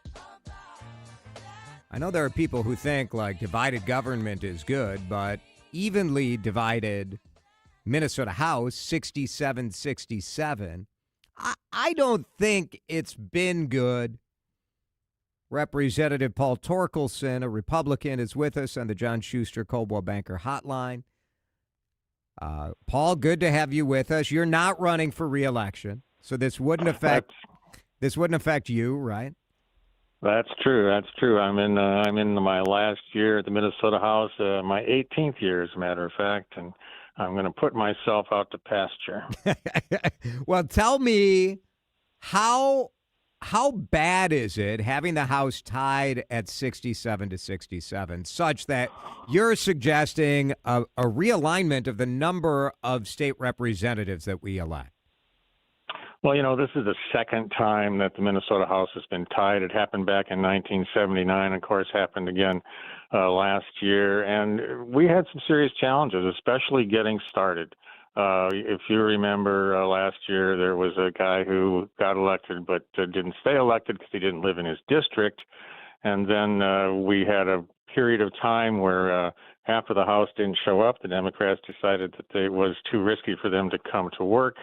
And then we finally sat down and had some serious negotiations and came up with a plan to move forward where we have co-chairs and equal numbers on every committee. And Lisa Dameth was able to become Speaker of the House, which was a big deal for us as Republicans, of course. And so it was a lot of drama for sure. And then when it came to the actual, well, do you think overall that even if the voters send kind of an equal, I don't know, the average voter doesn't think I'm going to create a tie legislature. They think I either like this guy or I like that guy, right? Like, or this gal or that gal. That's sort of how people vote. Right. So in the early 70s, when we first went to an even number of representatives, we did have 135 for a while. We went to an even number, and I've been told, I wasn't there, but I've been told that they said, oh, there'll never be a tie. That's just statistically almost impossible. Well, now it's happened twice in the state of Minnesota. So we know it's not only possible, it's actually sort of likely. And I really strongly believe that we should set up a system where we can't have a tie. We got through it, we got the work done pretty well, but I can easily see where it could have been much more difficult if we had had more stubborn people than we had. Lisa Dameth and Melissa Hortman were very serious about negotiating and getting the work done. And bless her memory, Melissa was a hard worker, and so is Lisa. And they were able to get most of the agreement done. We brought in a team at the end and kind of buttoned things up. But it wouldn't necessarily go that way if you had people that were, shall we say, a little more stubborn. Right. And let's be real. I mean, the trend in elected officials is more towards stubborn, less towards compromise. I'm not optimistic that next year, if this happened again and we needed to have a budget passed, that you would have such kind of compromising people at the top. Well, you've identified exactly why I put this bill forward, to kind of avoid that potential problem. All right, so your suggestion is to add one more House member so that, go back to an odd number of House members. But you also are suggesting shrinking the Senate. What's that about? It's basically required because our state constitution says that House district cannot cross Senate district lines. So the number of House members has to be divisible by the number of Senate members. Now, right now, we're 2-1. We have 2 House members in every Senate district, but that will always leave an even number of House members. If we go to this odd number of House members by increasing it by 1, divide that by 3, putting 3 House members in each Senate district, that's how I arrive at 45 in the Senate. What's the reception been to your proposal? I know there was a committee hearing yesterday. I'm guessing it went over. The senators are probably pretty pumped about it, right? Well, we had our first hearing yesterday. It was very brief. This is a very fresh idea. Most people haven't heard much about it. I just learned today that the bill has been dropped in the Senate. Senator Ann Rest is carrying the bill in the Senate, so we know it has the potential of being heard in both bodies.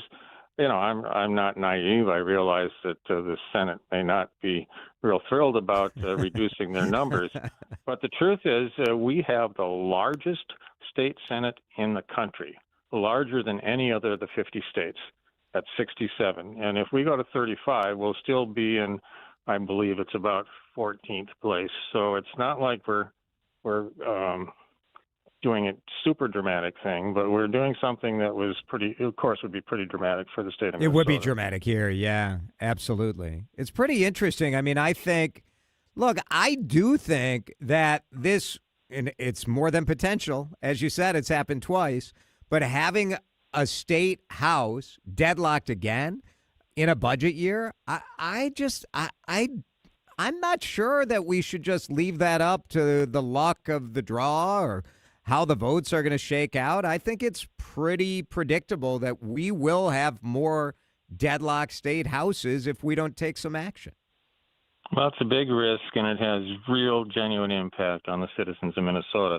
I can remember the 21-day shutdown we had when Governor Dayton was in office. As we worked our way through that summer, it got to be pretty darn ugly as people got more and more frustrated that state services being shut down. And that's what we want to avoid. Shutdowns don't save any money. We want an efficient, well-run state government. I think that's what everybody wants, and avoiding a tie is one ingredient in making that happen. You know, next door in Wisconsin, they have 33 senators and 99 representatives, a 3-to-1 ratio with a much smaller Senate than we have. And it's a, population of Wisconsin, Green Bay country is about the same as Minnesota. Yeah. Representative Paul Torkelson is with us talking about his proposal to expand the House +1, shrink the Senate. The argument against this from senators is that you reduce representation by having fewer senators. That means each individual senator is responsible for a larger block of voters. How do you respond to that? Well, that's true. I can't deny that. They would have a larger block of voters, but it works in all these other states that have much smaller Senates than we do, and in some cases much larger populations like California. I would also propose, and it would take a constitutional amendment, to stagger the terms of the Senate so they aren't all elected in the same year. I think that would also help put the Senate, you look at the national level where the Senate is only 100 members compared to 435 representatives, and those 6-year terms are staggered. I think that makes the Senate, it gives it a little bit, a pretty dramatically different flavor than the House. And they are, as they like to say, the deliberative body.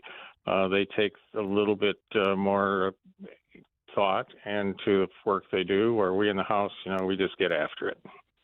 Well, I suppose the other option, as a texter suggests, is what if, we also could maybe have a third party, which would make the likelihood of a tie much less and would solve the problem, I guess. I don't know. I'm not optimistic. I got to be honest. And maybe this is just a once in a blue moon. We just happen to be in this cycle, and so it's not worth upending the whole situation. I guess how do you respond to that? That's sort of the DFLer Zach Stevenson. That was his comment that this is so rare. We probably don't need to change the whole thing yet. Well, and the other comment I've heard is that it might make it easier for one party to dominate the Senate. But I remind people that when I was first elected, the Senate was in its 30th year of being in Democrat control. No Republican majority occurred for 30 years until my second term here in the House. My predecessor, my Senator Dennis Frederickson served 30 years in the Minnesota Senate, never once in the majority. So, these issues aren't insurmountable, and the size of the districts is bigger, but that's true of senators all across this country. State Representative Paul Torkelson, really appreciate the time. I think it's worth serious consideration. I am not optimistic that this is a once in a blue moon scenario. The fact that it's happened twice and the fact that we tend to be living in areas where we're surrounded by people of similar political thought makes it very likely in my mind that we're going to have a tie again. So I'm glad you brought this up. Thanks, Paul. Well, I think it's valid. And one more point, it's going to save some money. We like saving money. sometimes, let's be real. You've been over there long enough to know that we like saving money on certain things, right? Of course. You know that's true. It's been great chatting with you and the listeners, and look forward to a beautiful weekend. Wow. Indeed. And thank you for your service, going back to 2008, your first time elected over there in the Minnesota House. We appreciate it. It is 4:47. Drive time. Back in a minute with a holiday that, well, I'm curious how you would celebrate National Introverts Week. We'll talk about that next. You're listening to Drive Time with DeRUSH. Video streaming live on YouTube and always on your radio at News Talk 830 WCCO. When is the last time you checked how much you're spending on home and auto insurance? It's Jason DeRUSH encouraging you to take a close look at your annual bill. Is it up? Probably. Home insurance, auto insurance has been going up and up and up all around the country. But the Canopy Group is a way where you can make sure you're getting the best coverage at the best price, because the Canopy Group is different. I am a proud customer of the Canopy Group. I have recommended them to so many people. And quite frankly, the difference here is the fact that your traditional insurance setup is one agent who represents one company. So you call your agent, they serve up whatever big name this or big name that, and that's what you get. At the Canopy Group, they have 16 different insurance companies at their disposal. That means tailoring a solution for you. The Canopy Group is squarely focused on your needs, not on the need of Company A or Company B or Company 6 or Company 12. It's all about you. They will do all of this for you. It's easy. You call 800-967-3389, 800-967-3389, or you can get a quote today. Do it at thecanopygroup.com. There's a difference between liking a house and actually getting it. Redfin is built to make up that difference and close the gap between finding and owning the home for you. Redfin agents close twice as many deals as other agents, so when you find a home you love, you're not a step behind when it's time to make an offer. That means less watching great homes disappear and more focus on the ones you'll actually move into and call home. Redfin helps turn saved listings into real addresses. Get started at redfin.com. Own the dream. Febreze. New Febreze Air Mist has 50% more odor fighters and up to 30% more fragrance than the old formula. So now you can take on 100% more stinky odors, like sweaty gym bags, greasy cooking smells, and the after effects of the dog rolling around in something. Just spray, and new Febreze Air instantly restores just clean freshness. Smell you later, odor. Breathe happy Febreze. La, la, la, la, la.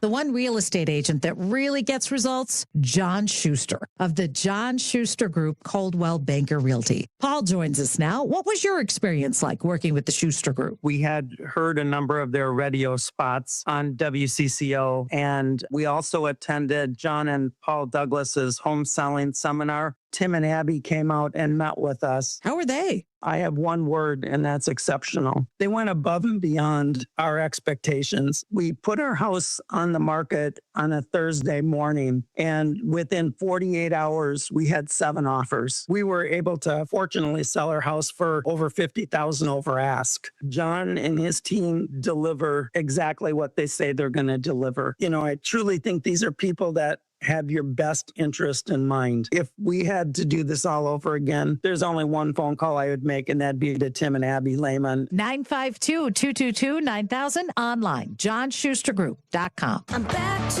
doing what I love and more, thanks to the Good Feet store.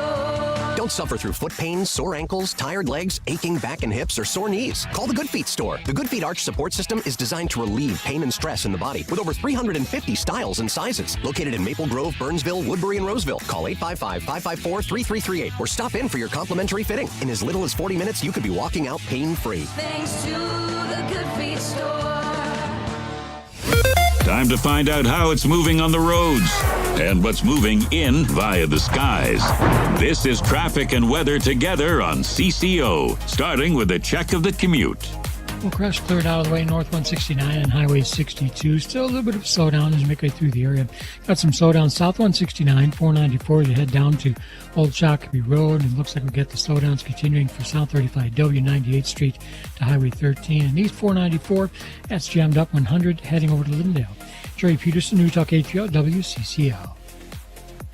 Pork chops, tenderloin, bacon. Oh, yeah, it's full of flavor and high in protein. Taste what Minnesota pork can do for you. 3,000 family farmers want you to get the grocery store, the butcher shop, and let's have Minnesota pork for dinner tonight. Now, the latest conditions and the outlook for the next few days with your CCO forecast. Forecast brought to you by the Minnesota Pork Board. Taste what pork can do. Tonight, mostly cloudy, fog developing. Low is 33. Tomorrow, the high is 45.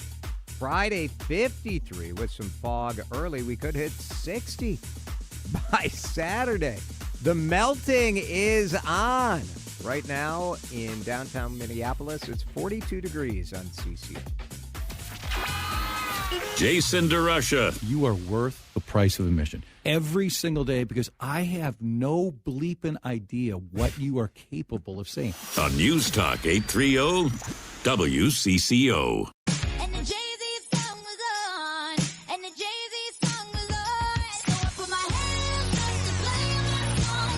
It is National Introverts Week. National Introverts Week is in effect right now. And I love you introverts. I find you so interesting. I feel that the introverts of America have never been so loud about being so alone. So much proud jibber jabber about your introversion. I'm a little afraid that we've turned introversion into a way of life, and being social is the weird thing these days. I'm starting to think that I'm the weirdo instead of you guys.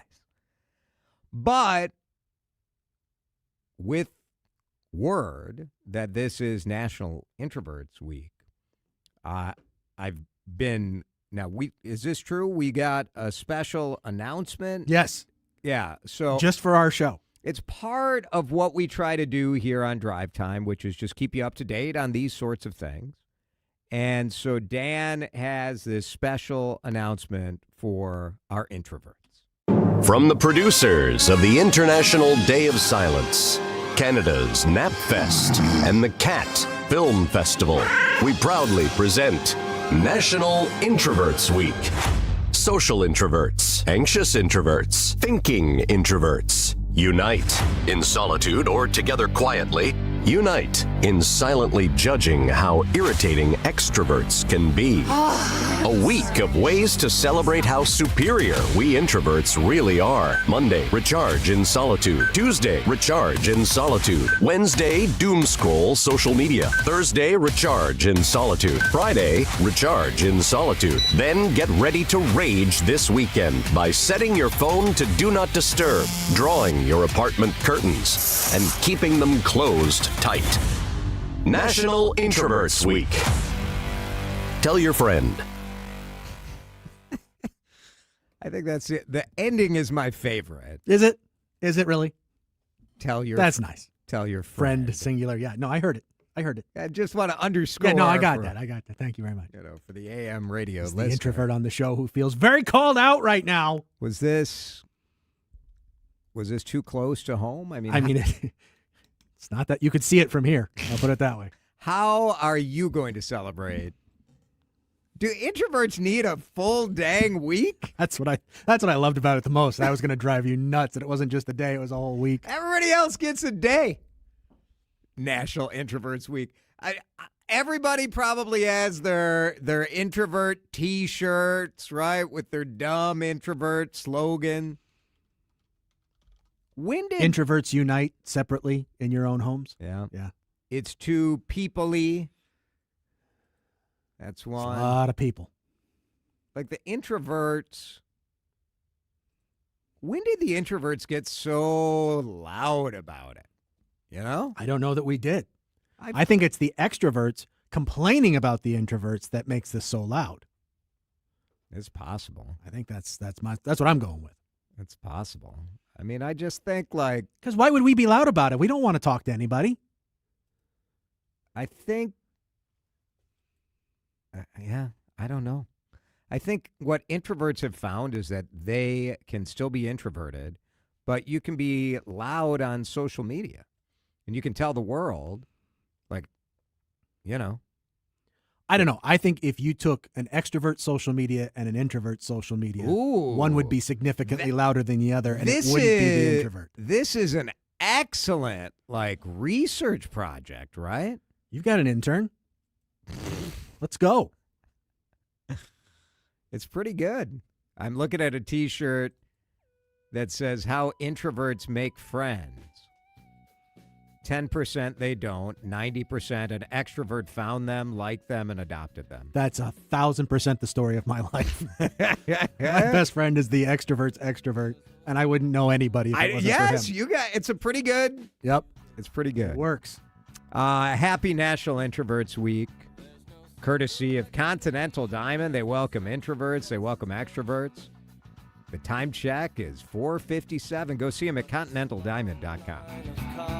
Hey, Jordana, I'm Brian. I'm 58 and single. I have a house, a bunch of investments. I have a sister I'm close to, but no kids or anything tying me down, so I never really worried about planning for the future. Recently, a friend of mine passed away unexpectedly without a will or a trust, and it created a huge mess for the family he left behind. I don't want to be a burden on my sister. I want to be prepared. So why should I choose Gutman Law? Hi, Brian. Your instincts are correct. If you were to do nothing, the state would decide who's in charge and how to distribute your assets, which is probably not what you want. And your sister will have a lot to sort out by herself. Now, this is the reason why I chose Gutman Law. My family, Matt and Jamie, were so sensitive to the nuances of my situation after a divorce. An estate plan is more than just names and numbers on a piece of paper. It's family. Making it easy on them is what matters most. From healthcare directives to wills to living trusts, Gutman Law can help you determine what type of planning makes sense to protect you and your loved ones. 612-895-1616 or go to mnestatelaw.com. Gutman Law, giving you peace of mind today for tomorrow. Larry Older here. Let me share Brian's story from Alabama, my mom's home state.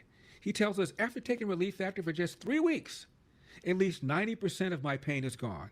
My pain has started to limit me at work and at home, and now I'm amazed at how much relief I've gotten, end of quote.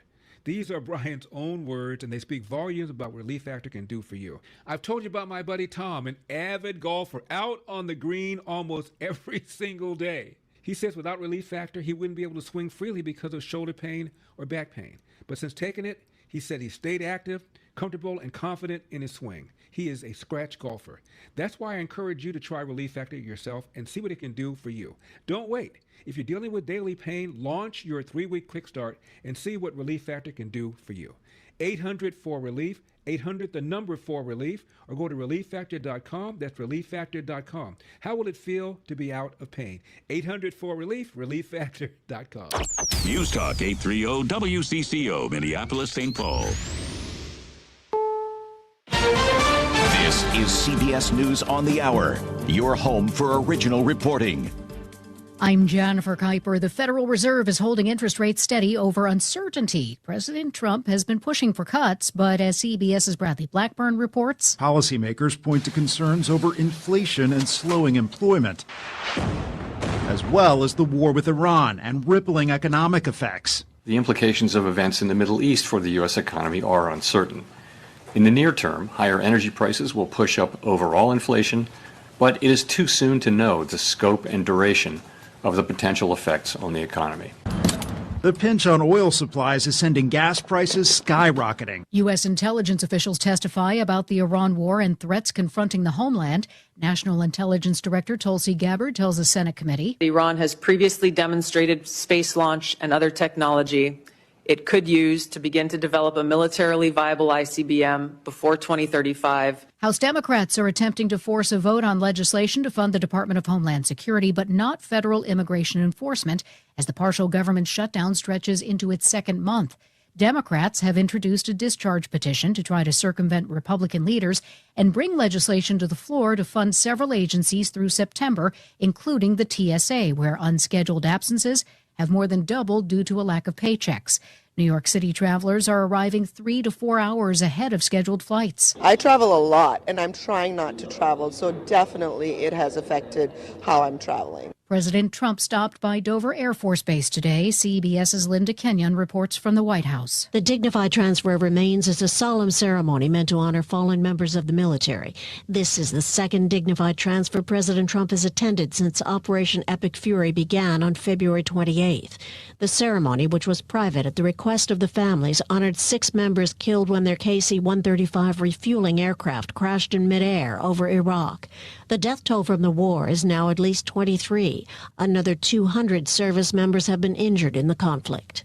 Linda Kenyon, CBS News, the White House. It's not even spring yet, and a major heat event is underway in the western United States. Meteorologist Craig Allen. We have alerts for this extreme heat that start up around the Santa Rosa, Napa area of California, down through San Francisco, including the city itself.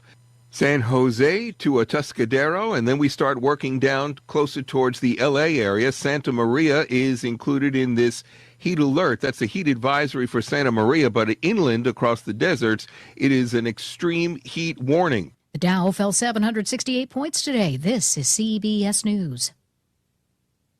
Every Sunday, moderator Margaret Brennan goes face-to-face with top leaders to make you better informed. Face the Nation, Sunday on CBS and streaming on Paramount+. Minnesota's trusted voice, every hour. Let's get you caught up with what's happening now on News Talk 830 WCCO.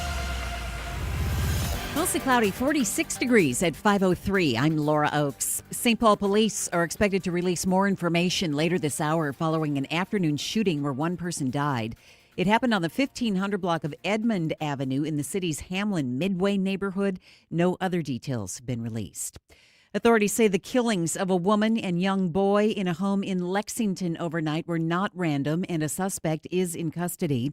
Few other details have been made public, but Anoka County Sheriff's Department spokeswoman Tierney Peters tells WCCO-TV the small community northwest of Minneapolis is reeling. Their loss is going to be felt, not only by their loved ones and their friends, but people who may not have personally known them but are in that community.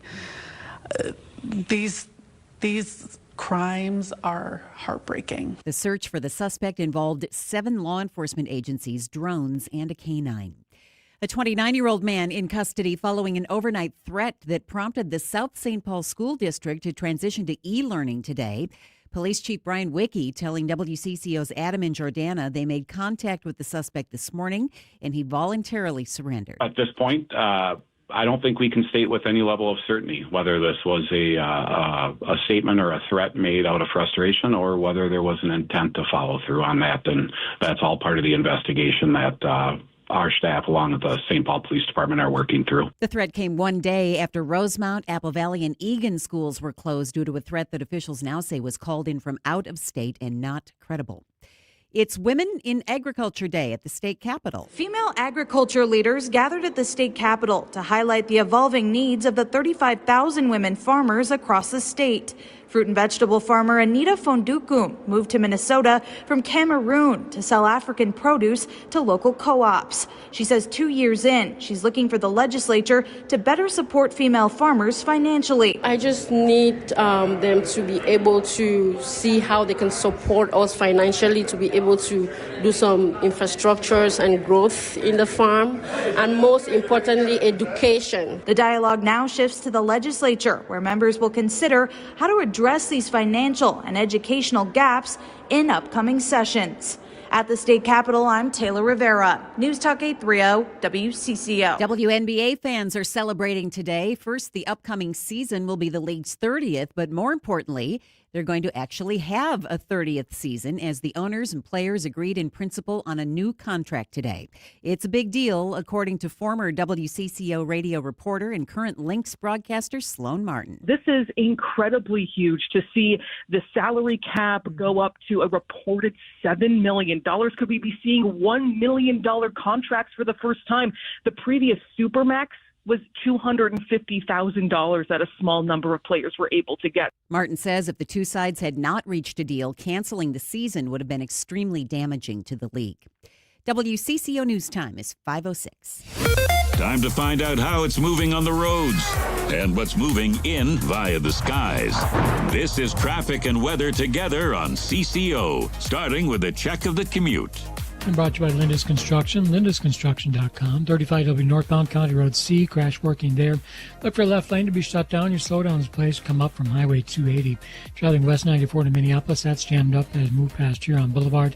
Up on the north side, you'll find 694 westbound sluggish from Highway 10 all the way out to Highway 252. Protect your home before spring storms arrive. Choose GAF asphalt shingles and receive free installation labor this March. Go to lindasconstruction.com. Jerry Peterson, News Talk 830 WCCO.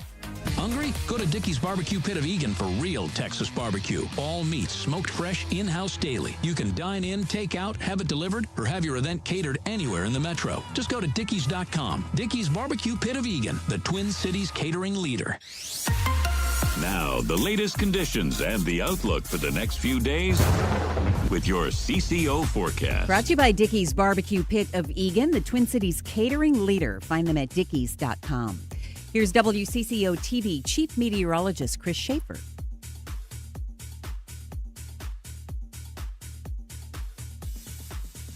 Chris! He's sleeping. I'll do the forecast. Our computer just ate it. I can do the forecast. You got Jason. it? I got it. All right. Sure. That's a true professional over there. Laura's ready. Here we go. Patchy fog after about 5 in the morning. Otherwise, mostly cloudy tonight. Overnight low 31. Tomorrow, maybe some fog in the morning hours. Otherwise, partly sunny, high 46. Friday up to 55. 67. Partly sunny skies on Saturday. And then cooler again by Sunday. Mostly cloudy, high 43.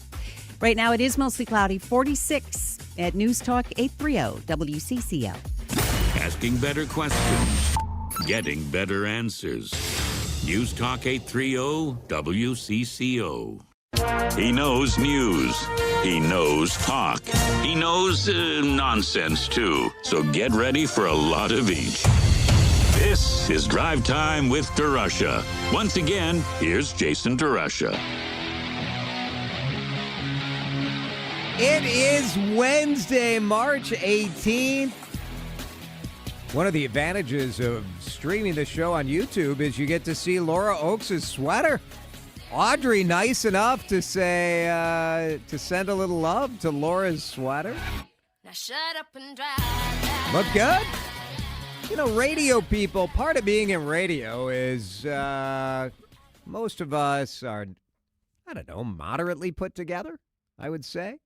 One of the advantages of this gig is that you can you can wear whatever you want. Nobody's looking. Except now I had to come in with the dumb webcams and ruin the whole bit. But Laura looked great, so that's Laura Oakes updating us on the news. Taylor Rivera in the newsroom. We got the whole team here. Kind of a slower news day, to be honest. It's just, and of course, by the standards of our world today, maybe we have just kind of a skewed perspective. I had the chance today, before I came over to get started on the show this afternoon, I was over at the Minneapolis Club and had the opportunity to moderate a panel on the arts in Minnesota. It was so interesting. We had powerhouse like CEOs and presidents of the Minnesota Orchestra, MIA, the Minneapolis Institute of Arts, the Walker Art Center. We had a vice president at Hennepin Arts, which has the whole theater district, all of those folks. And we also had the CEO of the Ordway.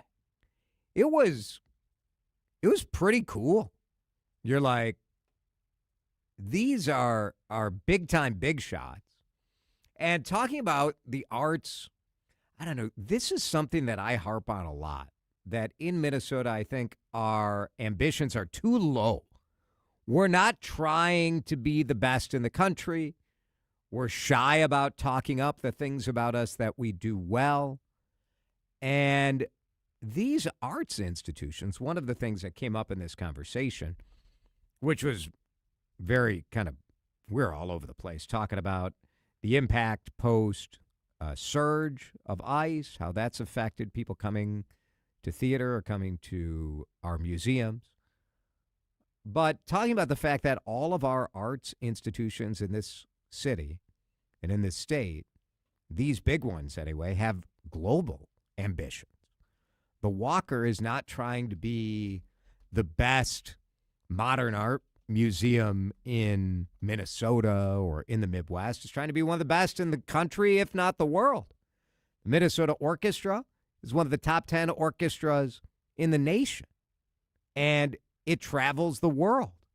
And I think even if you don't find yourself going to the Ordway or going to the State or Pantages theaters, or you're not a big museum person, I do think there's something about shooting for something that is bigger than us. I found that to be very inspiring. I do think our ambitions are too low around here. And so being around people who say, you know what, we want to be the best, period, not just the best regionally or locally. And it is a reminder, one of the things I think a lot of us love about this state is the fact that we do have these arts institutions, but we're not guaranteed to keep them unless we show up. You got to show up. And it inspired me. Like, I want to go to the orchestra now. I want to go to the opera. We have the Ordway right on Rice Park in St. Paul. Alyssa and I go to the Walker and go to Mia rather often.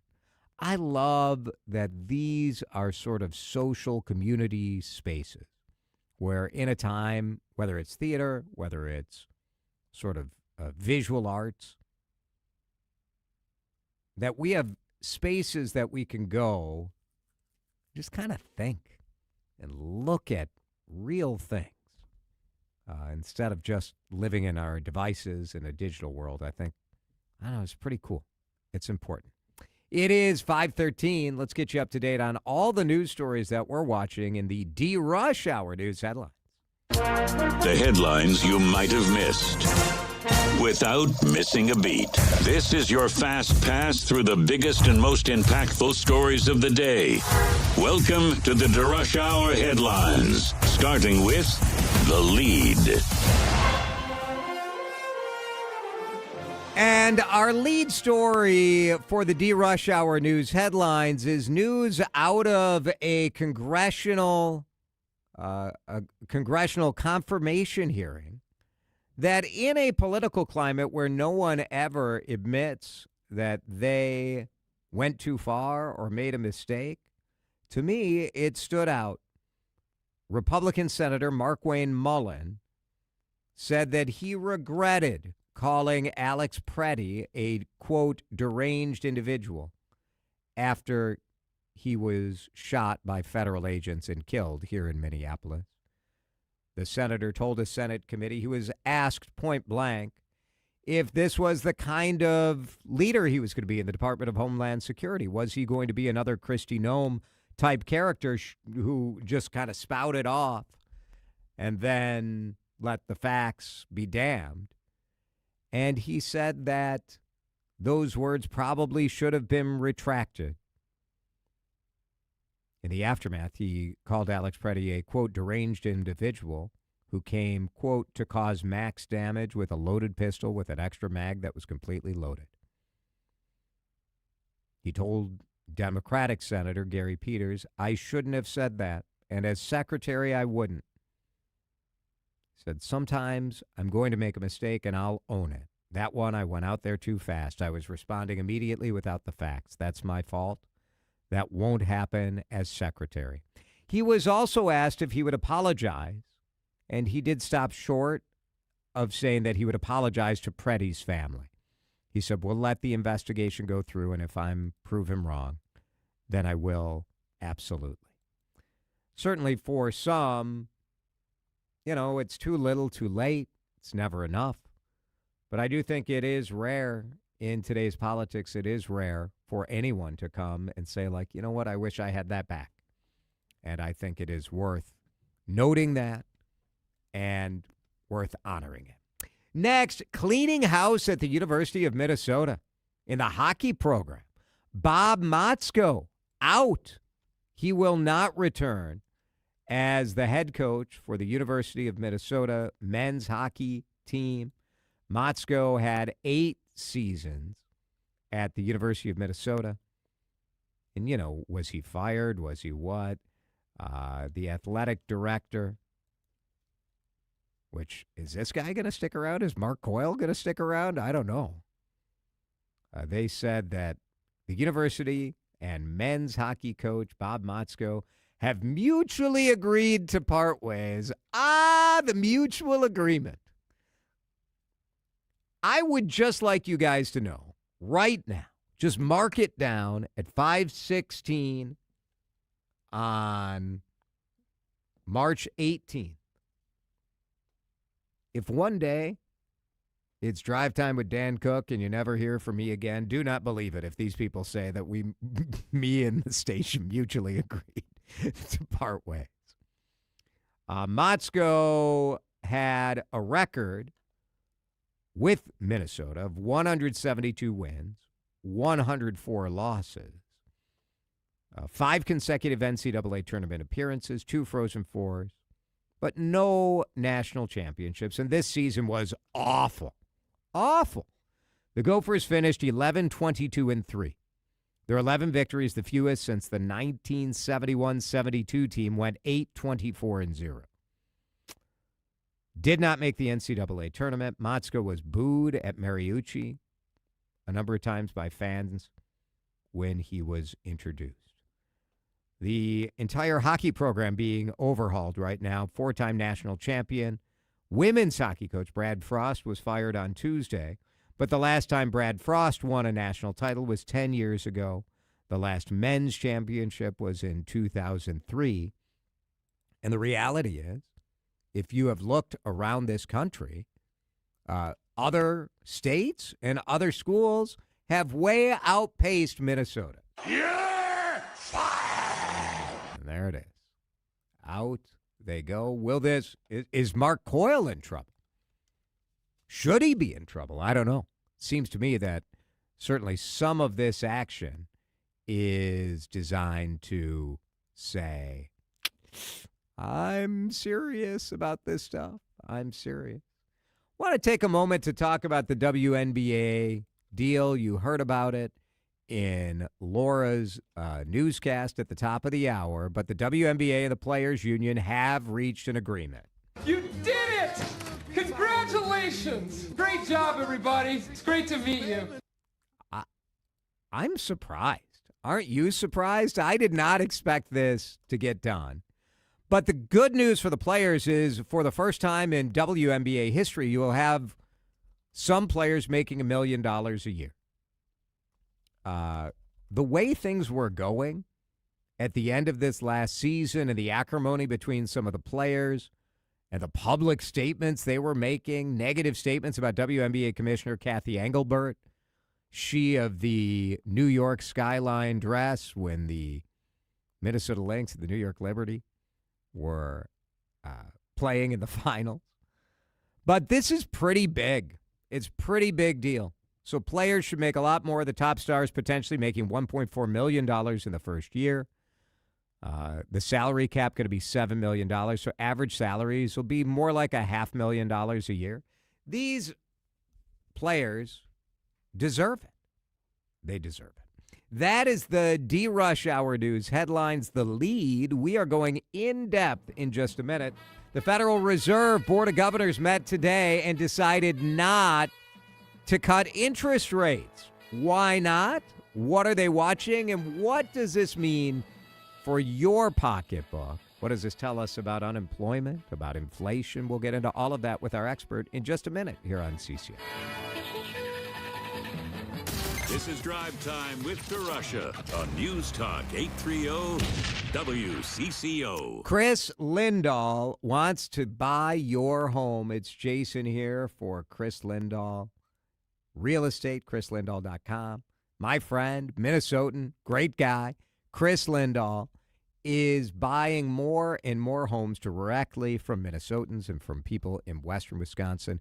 And the reason is obvious. So many people are sick and tired of dealing with the way homes are sold today. You know, Chris and I were talking about this the other day, and he's like, Jason, the old way of selling the house is just simply broken. People do not want to sit around and have the hassles and have the uncertainty and have people traipsing through their homes and all of that nonsense. What people want is a big red check. That is what he hands out with the guaranteed cash offer. On it, 80% more of them last year because people are just sick of dealing with it. They just are like, you know what? It is worth going with Chris Lindahl and just getting it done. They don't want hassles. They don't want sleepless nights. They don't want to pay agent commissions. They want a big red check and a big old smile, and that's what they get. Chris is from Minnesota. He knows how to do business in this market. So say yes. Say yes to the guaranteed cash offer. In fact, if you just want to see what the scenario is, I recommend going to chrislindahl.com, clicking at the top of the page, and getting a free Smart Seller Guide. If you're thinking about selling your home, get to chrislindahl.com, get that free Smart Seller Guide, and get it today. I'm back to doing what I love and more. Thanks to the Good Feet store. Don't suffer through foot pain, sore ankles, tired legs, aching back and hips, or sore knees. Call the Good Feet store. The Good Feet Arch Support System is designed to relieve pain and stress in the body with over 350 styles and sizes. Located in Maple Grove, Burnsville, Woodbury, and Roseville. Call 855-554-3338 or stop in for your complimentary fitting. In as little as 40 minutes, you could be walking out pain-free. Thanks to the Good Feet store. Chad back here with you on CCO. I want to talk insurance and the group I have trusted for 30 years. Not just me, my father, my boys. We have been with Amber Scholl and Associates the entire time. They are with American Family, and trust is the right word. When something awful happens with your business or your home or your car, you need people who are available. You need individuals who have a team, and they've handled every situation. Amber and her team have done that. Let's be honest. Insurance rates are complicated. You need someone who knows this business in all ways, and I wouldn't be with Amber for 30 years unless I totally believed in her.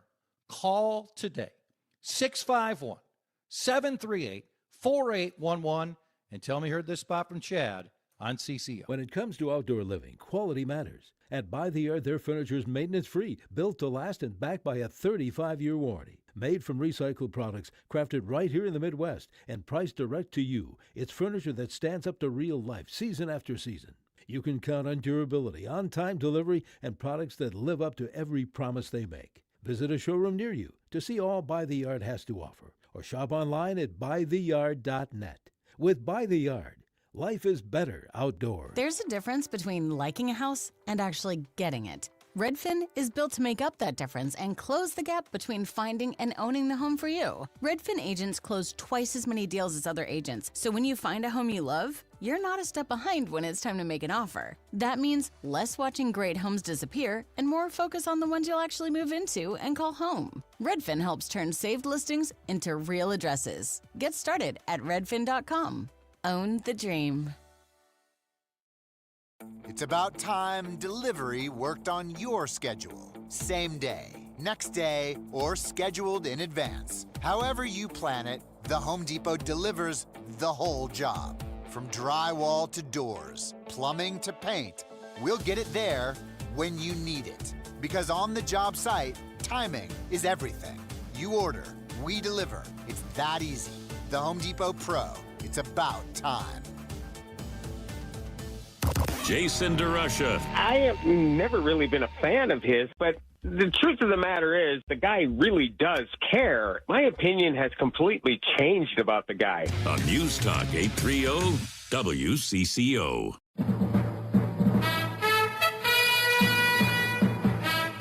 DeRUSH Hour News headlines going in depth on interest rates. If you were hoping for a cut, if you were hoping for a break, you are disappointed. I'm sure the president is displeased again as the Federal Reserve today announced it's leaving interest rates unchanged in that 3.5% to 3.75% range. Our friend Patrick Rehkamp, senior financial writer with 1834, which is a division of Old National Bank, joins us to talk a little bit about this. Pat, the market was expecting this, even if the political world or if the regular people out there were hoping for something different, right?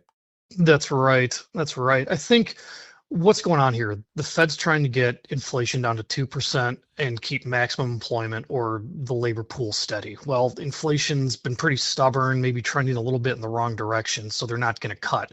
When the Fed cuts rates, that tends to put pressure on inflation to push it up, but it helps the labor market. And then the inverse happens. So right now with inflation really stubborn, what's the point in cutting is the message they're trying to get across. The war in Iran is really affecting global oil markets. We're seeing it at the gas pumps. But, if you're a farmer using diesel fuel or a truck driver, you're definitely feeling this impact. How much is sort of the uncertainty around Iran really a part of this equation for the Fed? That's a good question. I think to a pretty good degree, the Fed acknowledged the war in Iran going on in their prepared remarks, and it was asked about at the press conference that happened earlier today too. So they're keeping an eye on it. I think one thing is the Fed's definitely turning their attention now to inflation. And with the war in Iran, it's causing oil prices to rise, which is going to cause inflation overall to increase, which goes back to why cut. We've seen also too within the Fed, some of the big probability models, they were expecting 2 cuts this year and 1 in January. That was a couple of weeks ago. Now we're looking at maybe 1 cut this year and then nothing until way later in 2027. The point being, if inflation stays sticky or increases a little bit, it's too hard for the Fed to cut rates. How much does politics come into play? Because we know there's going to be a new Fed chair. We know that President Trump has been trying to put his imprint on the decisions that the Fed makes. Obviously, when you're changing people out, it's only 1 vote, right? So I don't know how much success the president could have in kind of guiding things towards the way he wants them. I would put it as politics are increasing from like a headline standpoint. You're seeing it more. President Trump has been very vocal about cutting rates. Some of his appointees that are on the board already, they've been more favorable to cuts than some of the general board. But again, there's 12 people on the board, and we're not seeing those type of cuts yet, or 12 voting members at a time. So we really haven't seen, a drastic shift. I think today's meeting, it was something along the lines of 11-1 that voted to keep rates where they are. So it's not, it was 11-1. Yeah. We're not seeing that overall pressure yet from politics really play into this. And yes, Chairman Powell, Fed Chair Jerome Powell, this is the second to last meeting he's done in May. A new Fed chair is going to come in. It looks like Kevin Warsh, who the president wants. He's going to have certainly some influence on this, but he is just 1 vote out of 12. Pat Rehkamp is with us, senior financial writer with 1834, part of Old National Bank. Helps us make sense out of some of these political and economic decisions on interest rates and the economy. The Fed also did give some insight on the economy and where they see things going for this year and next. Lay some of that on me. Sure. So quarterly, the Fed does the summary of economic projections where they think things are going to go for the rest of this year, next year, and then also into 2028. So let's compare some things from this meeting today versus December. They see economic growth actually a little bit stronger compared to the December projection. They see unemployment staying flat at about 4.4%. That didn't change. Here's the big one, though, is they see inflation actually ticking up a little bit from the December projection. Again, a lot of this probably has to do with oil going on with the Iran war. Sure. We've also just seen some real sticky areas, whether it's insurance, streaming subscriptions, things like that. I think inflation was stubborn even before the war in Iran really kicked off. It is interesting when you look at consumer behavior. There are sort of some old models of the economy that should suggest that people would dial back or not spend as much. But like you said, some of those sticky areas, it's very interesting. On the one hand, it's a resilient consumer. On the other hand, maybe it's more evidence of something we've talked about before, the fact that at the high end of the economy, the consumer is doing fine. At the mid and low end, the consumer is in trouble. I think that's exactly true. I think overall, the message has been the resilient consumer, and that's taking a look at maybe the country as a whole. really, when you break it down, economists use this term bifurcated economy or K-shape. What we're talking about is it depends where you fall in the income spectrum. Higher income households have been doing much better than lower income households. And that's probably going to be true too with the oil spike that we're seeing right now. Is higher income households can afford gas at $3.50, $3.70, whatever it is right now, compared to a month ago when it was $1 less. Unemployment is still historically pretty low, but I don't know if you feel this way. I feel like in the general labor market, though, there's an unease that we're like on the precipice of some massive layoffs, whether it's AI induced or economy induced, whatever the case may be. How does the job market play into things here? Well, if we just look at the surface number levels, so unemployment rate at 4.4%, that's incredibly low. But if you look at jobs added, hiring, that's been pretty bleak, actually. We're not seeing a lot of jobs added. Now, the reason unemployment rate's staying low is because immigration policy is pretty restrictive and the baby boomers are exiting the workforce. So there's not a bunch of people just waiting to enter the labor market as before. It's kind of this no hire, no fire scenario. As far as the sentiment out there, as far as people being nervous, that's absolutely true. We have seen now for months and months and months where all these different sentiment surveys come out and people are very anxious and they're very down on the economy. The actual hard numbers, when you look at it, they might not be great, but they certainly don't match the negative levels we see in sentiment. Really interesting stuff. Pat Rehkamp with 1834, part of Old National Bank. Always appreciate talking with you. Thanks, Pat. Thanks, Jason. We'll break in a minute. Enough. Maybe you've had enough of sort of the back and forth about interest rates. I don't know. Lay it on me. What are you fed up with? Maybe it's the Fed. 651-461-9226. Drive Time back in a minute. This is Drive Time with DeRUSH on News Talk 830 WCCO. Time now for today's Spotlight on Tech, sponsored by Lenseek. Meta may be adding a smartwatch to its device offerings. The information reports that the Facebook and Instagram parent is developing a watch that's codenamed Malibu 2 and will include a built-in Meta AI assistant and have health tracking features. Meta previously shelved its smartwatch plans 5 years ago, but is now expected to take on Apple with its new device later this year. I'm Jason Brooks. If you own a small business, the pressure never lets up. Something's always coming at you. That's why business owners turn to Lenseek for funding.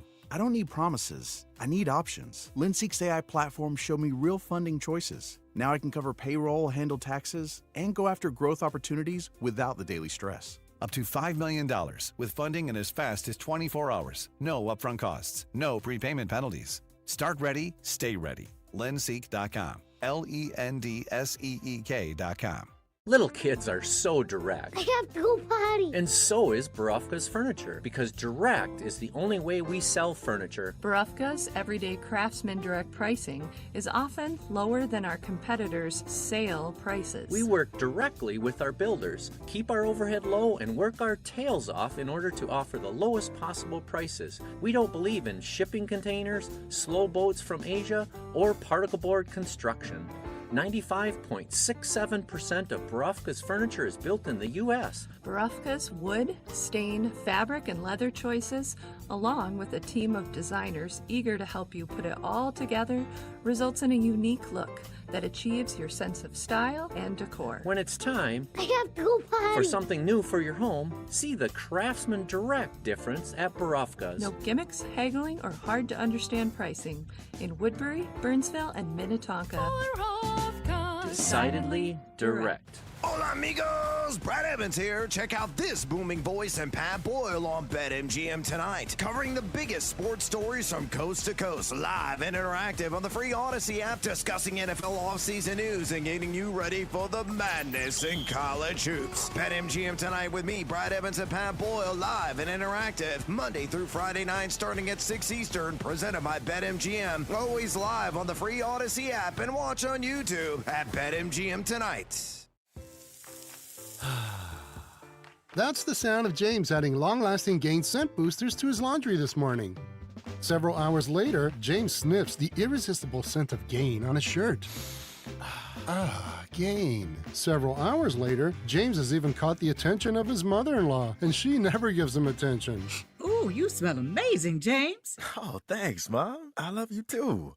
I never said that.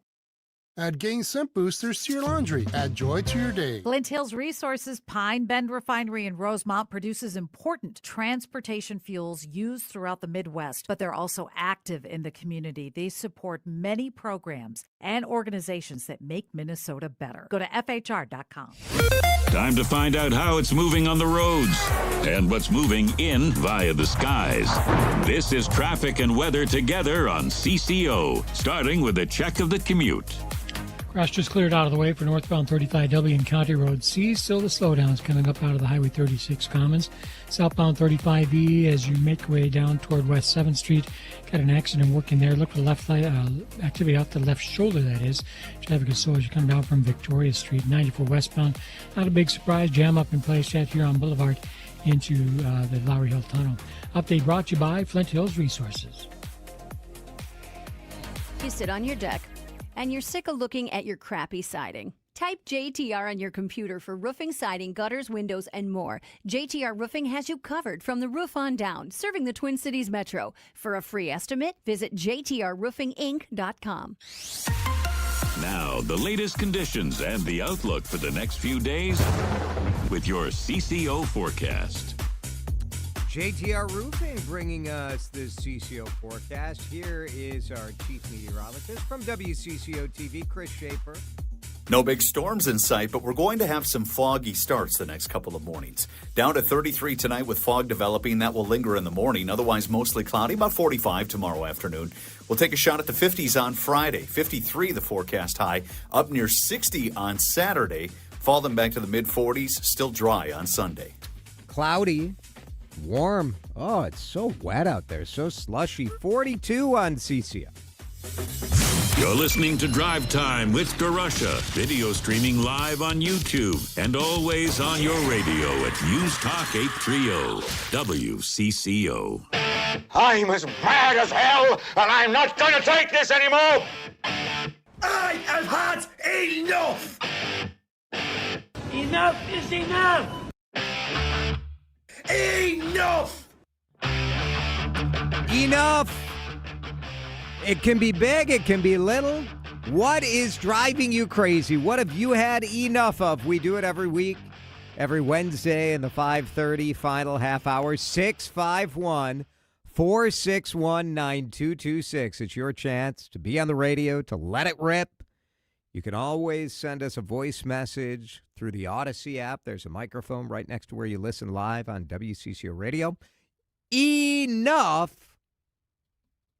I will start because I have had enough of that piece on my car that is dragging on the road.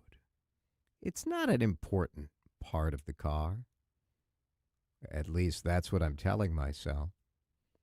There's a little fiberglass kind of like a cover under my car. And there's a part of it that is rubbing against the road. So like when I drive, it sounds like I'm driving a car that is seconds away from falling apart on the road. That's not good. And there's other people on the road that are judging you. They're a little concerned. Yeah. Well, they don't need, your piece of your car coming and smacking them. It's like what is the way to describe this sound? Like imagine if your rear bumper was just sort of hanging by a thread, and as you drove, that bumper was scraping on the road. Now, when I'm on the highway, the front of my car starts, like just the aerodynamics has it lifted up enough that it's not dragging. But when I'm on city streets and there are other people kind of walking around and everyone's looking at me like, what is that horrendous noise coming from that guy's car? And then, of course, in my head, I think their next thought is that Jason DeRUSH? Now, do they? No. Maybe. I had some guy come up to me this weekend because someone was driving. He knew that I drove a Kia Stinger. And there's no reflection on the Stinger. It's more a reflection on the fact that it is a low-riding sports car. Yeah. And I'm maybe not as careful as I should. But he asked if he was he asked if I was involved in if I went sliding off the road during the snowstorm because his buddy saw a Kia Stinger go riding off the road. I guess I'm glad I'm synonymous with that vehicle. That's nice. Whenever you see a Stinger out there, it might be me. So anyway, I've had enough. You have, and I'm with you on that. You teased the Odyssey app and the voice message option earlier. Yeah. And we do have one that is labeled from Karen in St. Louis Park, and here's what she has to say. Enough with people stealing other people's radio bits. Stop it. I mean, enough, people. Now, wait a minute. I didn't sound like it did sound like a Karen, but not Karen. Karen. Interesting. What's going on with that? Did Karen say, maybe it's like Karen or something? Maybe. I don't. Stop it. Huh. If she focused on the meeting she's supposed to be at, that wouldn't have so much trouble. Texter says, I've had enough of the winter weight I've gained, which is giving me man boobs. Bummer. Why do you think boobs are so attractive on women and so disturbing on men? You know, I think if you have to ask that question, I'm probably not going to have an explanation that's going to satisfy you. I'd like to hear you give pretty it a go. straightforward to me. I'd like to. Pretty straightforward. I mean, shouldn't they be universal? No. No, they should. I've had enough of random flies and Asian ladybugs in the house. Are those already? Are we seeing those already? Probably I haven't seen them yet, but I mean, especially with this latest warm-up. Yeah, they go dormant. They're sleeping. Yep, and then the warm weather hits and boom. 651-461-9226. Can I do mine? Please. I have had enough of spam calls, like out of nowhere. I'm going to hold up the phone to the screen here, and you can see there's 7 of them today that I've had to send. All just today? That's all just today. Everything I'm showing on my phone screen right now is just today. What is going on? And this has been happening for about the last 2 or 3 days. I don't know. My number got on some list somewhere, and most of them are like local. I mean, it'll come up a 612 or a 320 or a 507. So it's like somehow being generated from Minnesota. I mean, obviously, that doesn't mean anything, but. And are you tempted to pick up because you're a radio No, producer? I'm not tempted to pick up because I'm an introvert. And it says my phone tells me it's potential spam. If it's somebody that's not spam, they can leave a message, and none of them do. But it's just annoying the bejabbers out of me. Yeah. Because this is several days in a row now where it's just been spam call, spam I call. wonder, are other people having that I don't know. Is there like a situation? flood of thing going on right now? But I've had enough of it. I don't need any more. Well, you might be surprised to learn that a 612er texts in and says, I've had enough of people not answering their phone when I'm just trying to do my job as a telemarketer. Huh. That sounds like a you problem. That's pretty good. Audrey says, wow, Yeah. that's a lot It's of spam calls. ridiculous. Do you think, like, in the spam world, there's probably like a dark web social media site or like a WhatsApp text thread, and someone's like, I got a live one. I can't prove that's not true. I And mean, then off your number is put in the thing. I don't know. I got on a list somewhere. It's just been crazy today.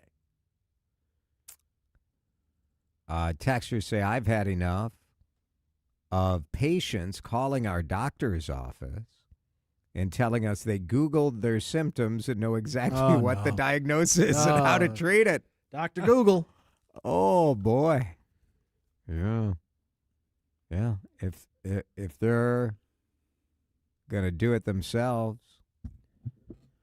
The internet and its ability to put information in the hands of every living human being is perhaps the greatest invention in the history of humanity. And the internet, with its ability to put information in the hands of every human being, is perhaps the worst invention in human history. I think you're right. I'm not sure we're better off. Certainly when it comes to diagnosis, medical diagnosis. On the one hand, when it comes to medical information, I do think, like people, as Dan suggests, people have been very empowered to kind of, take control of their own treatment. On the other hand, like, trust the medical people. Let's go to Brian in Circle Pines. Brian, you're on enough. What have you had enough of? I've had enough of JD Vance and Mitt Romney texting me, trying to get me to sign up for things. Maybe that's who's calling me. Could be. Yeah, could be. What kind of stuff? Like, I could see JD Vance as potentially a good time. Like, depending on what he wanted me to sign up for, I might be intrigued. I have never followed the link. I don't trust them to give out anything. Yeah. Sorry. That's pretty. The political texts, I think, are brutal for people. Like, once they start, they just don't stop, do they? Yeah, not at all. All right, very good. Thank you, Brian. Thanks for listening. Have you got the ones where they get your name wrong? Like, I'll get a text, hey, Tony, this is Senator, da-da-da-da. And I think they want you to correct it, right? Like, then you're giving proof that is? I think so. I haven't fallen for it yet. I'm very good about, like, not falling for phishing links and that sort of thing. And I did click on one link today that my computer browser, like, didn't let me open. Said, hey, no, don't do that. Keith in St. Paul. Keith, what have you had enough of? Oh, yes, I've had enough of PJ Fleck still being employed while these hockey coaches who've won national championships, or at least conference championships, got fired. Should PJ go? Yes, please. Yes. I mean, the challenge when you compare hockey to football is that with hockey, the expectation is there, right? Like, we're the state of hockey. Our superstar hockey players are all going to. Yeah, look what happened there. What happened? What was that? I have no idea. Have we been taken over by, like, some sort of foreign invader? Something weird is going on. Wow. Something strange. It's the aliens. Lots of texts coming in. Keep it coming. What have you had enough of? You can send us a voice message, too, like that Stop It character did earlier on the Odyssey app. Stop it, Karen. Stop it. Drive Time back in just a minute here on CCO. You're listening to Drive Time with DeRUSH on News Talk 830 WCCO.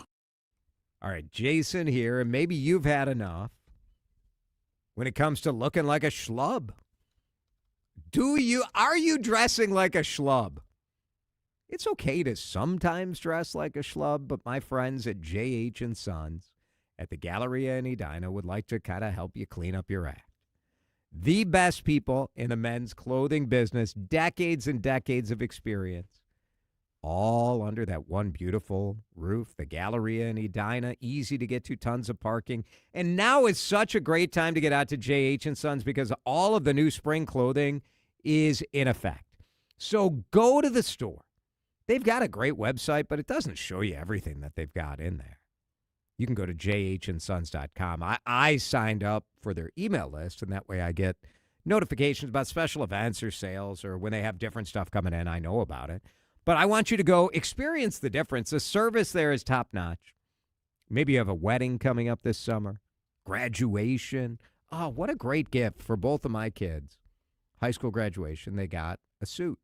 Kind of launch them off into college, have them looking good, acting like a grown-up. Some of you could use a little bit of acting like a grown-up, too. They'll help you out. J.H. & Sons at the Galleria. March in Minnesota isn't so much a month as a mood swing. Dressed in everything from snow boots to Crocs. Nobody covers the transition like we do. The Twins are tuning up, lawmakers are debating, families are packing for spring break, and we're all bracing for more potholes. Winter's grip is slipping. Minnesota's voice is just getting warmed up. News Talk 830 WCCO. Go from daydreamer to industry leader with Amazon Business. From office supplies to IT essentials, Amazon Business provides tools that help you save costs and make insight-based decisions.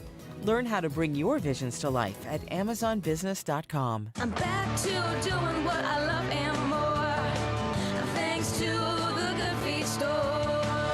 When you're in pain, you need the Good Feet store. Don't waste another minute suffering from foot pain, sore ankles, tired legs, aching back and hips, or sore knees. Call the Good Feet store. You might feel the difference immediately. I walked right into the Good Feet store and I tried the Good Feet Arch Support System, and my hip pain is gone. The Good Feet Arch Support System is designed to put your foot in the most ideal position, redistributing the body weight more evenly, helping to relieve pain and stress in the body. That nagging pain in my lower back, gone. The Good Feet store has over 350 styles and sizes to relieve your pain. I've always had bad knees. I've had 6 surgeries and I could never do a knee bend. Now I'm working out and it's just wonderful. Located in Maple Grove, Burnsville, Woodbury, and Roseville. Call 855-554-3338 or stop in for your complimentary fitting. In as little as 40 minutes, you could be walking out pain-free. Thanks to the Good Feet store. Okay, class, let's begin. Psst, love your boots. I just sold a pair like that on eBay. Oh, really? Yeah, it took like 2 seconds to list, and they sold almost immediately. I've been selling everything lately. Some chunky boots, a faux fur coat I never wore, and a vintage chair that was more of an expensive clothing rack. You know, I actually bought these on eBay. Wait, are you Kitty Sell Stuff from Brooklyn? Okay, quiet, please. Find what you love, sell what you don't. eBay. Things people love. Hey everyone, I'm Josh Radner, and I am so excited to tell you about How We Made Your Mother, a rewatch podcast looking back at How I Met Your Mother. And I'm here with Craig Thomas, who co-created the show along with Carter Bays. Hi, Craig. Hey, Josh. Somehow it has been 20 years since the show premiered. I'm going to check the math on that. 10 years since it went off the air, and we thought that made this a perfect time to look back, see what the hell we did, and why the show still seems to resonate with fans around the world today. Follow and listen to How We Made Your Mother wherever you get your podcast. Time to find out how it's moving on the roads and what's moving in via the skies. This is traffic and weather together on CCO, starting with a check of the commute. And we got that crash working at South 35 via West 7th Street. Left lane is shut down right now. Flatbed tows arrived on the scene, and things are stop and go as you come down from Victoria Street.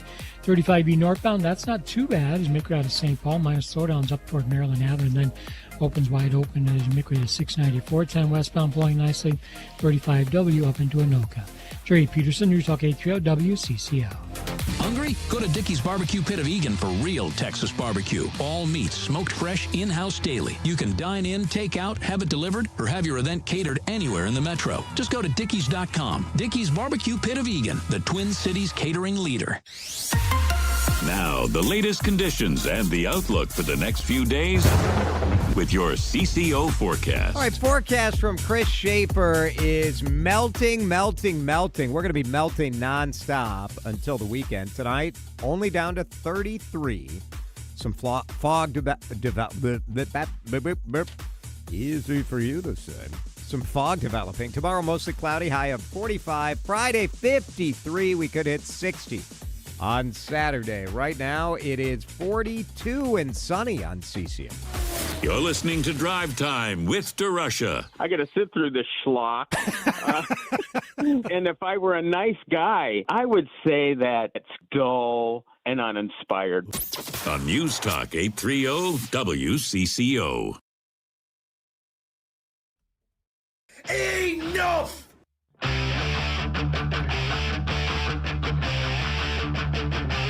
Maybe you've had enough of your computer. 651-461-9226. Let's give you a Continental Diamond time check. It is 5:55 right now. I have not had enough of talking about Continental Diamond. We appreciate their support of the CCO Radio Time Check. Get on over to their wonderful showroom. Lots of parking in St. Louis Park, just off of 394 there. Great people, family-owned. And what I love is that they have full-time jewelry repair people, including certified watch repair experts, right right on site in St. Louis Park. You can learn more at continentaldiamond.com. Enough.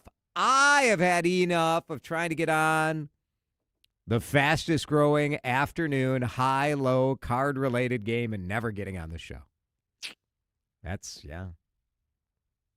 tough. It's just that popular. What are you going to do? It's tough. I mean, one tip I would give people is it's on at 4 o'clock. And if you called, like, during the news, what? You might get in line. Just throwing it out there. I have had enough of our wide-eyed, fast-talking governor saying how he's going to fix everything that he's ignored for 7 years. There is something about the lame duck, right? Like when you're done. By the way, that was a text. That was not me. Sometimes when I'm reading texts. I mean, you don't exactly disagree. Well, what do you want him to do? You might lose different language than the texter did. But it's a fair point. It's a little rich. It's a little rich to say, here's my plan to fight fraud after I got reelected post Feeding Our Future once, like it took you this long. On YouTube, Dr. Dulas, I've had enough of the salt on my garage floor every time the snow thaws. Yeah. Yeah. Salt is, I've had enough of road salt, for sure. Now, I'm glad we're are we back to using salt? I saw some sand being thrown down this weekend in the Wayzata area, which sort of made sense. You're close to Lake Minnetonka. Could be a mixture. Is really cold. I don't want to oversalt the lakes, but I also am more concerned about, like, people in cars, Had enough of not being allowed overtime, says a texter.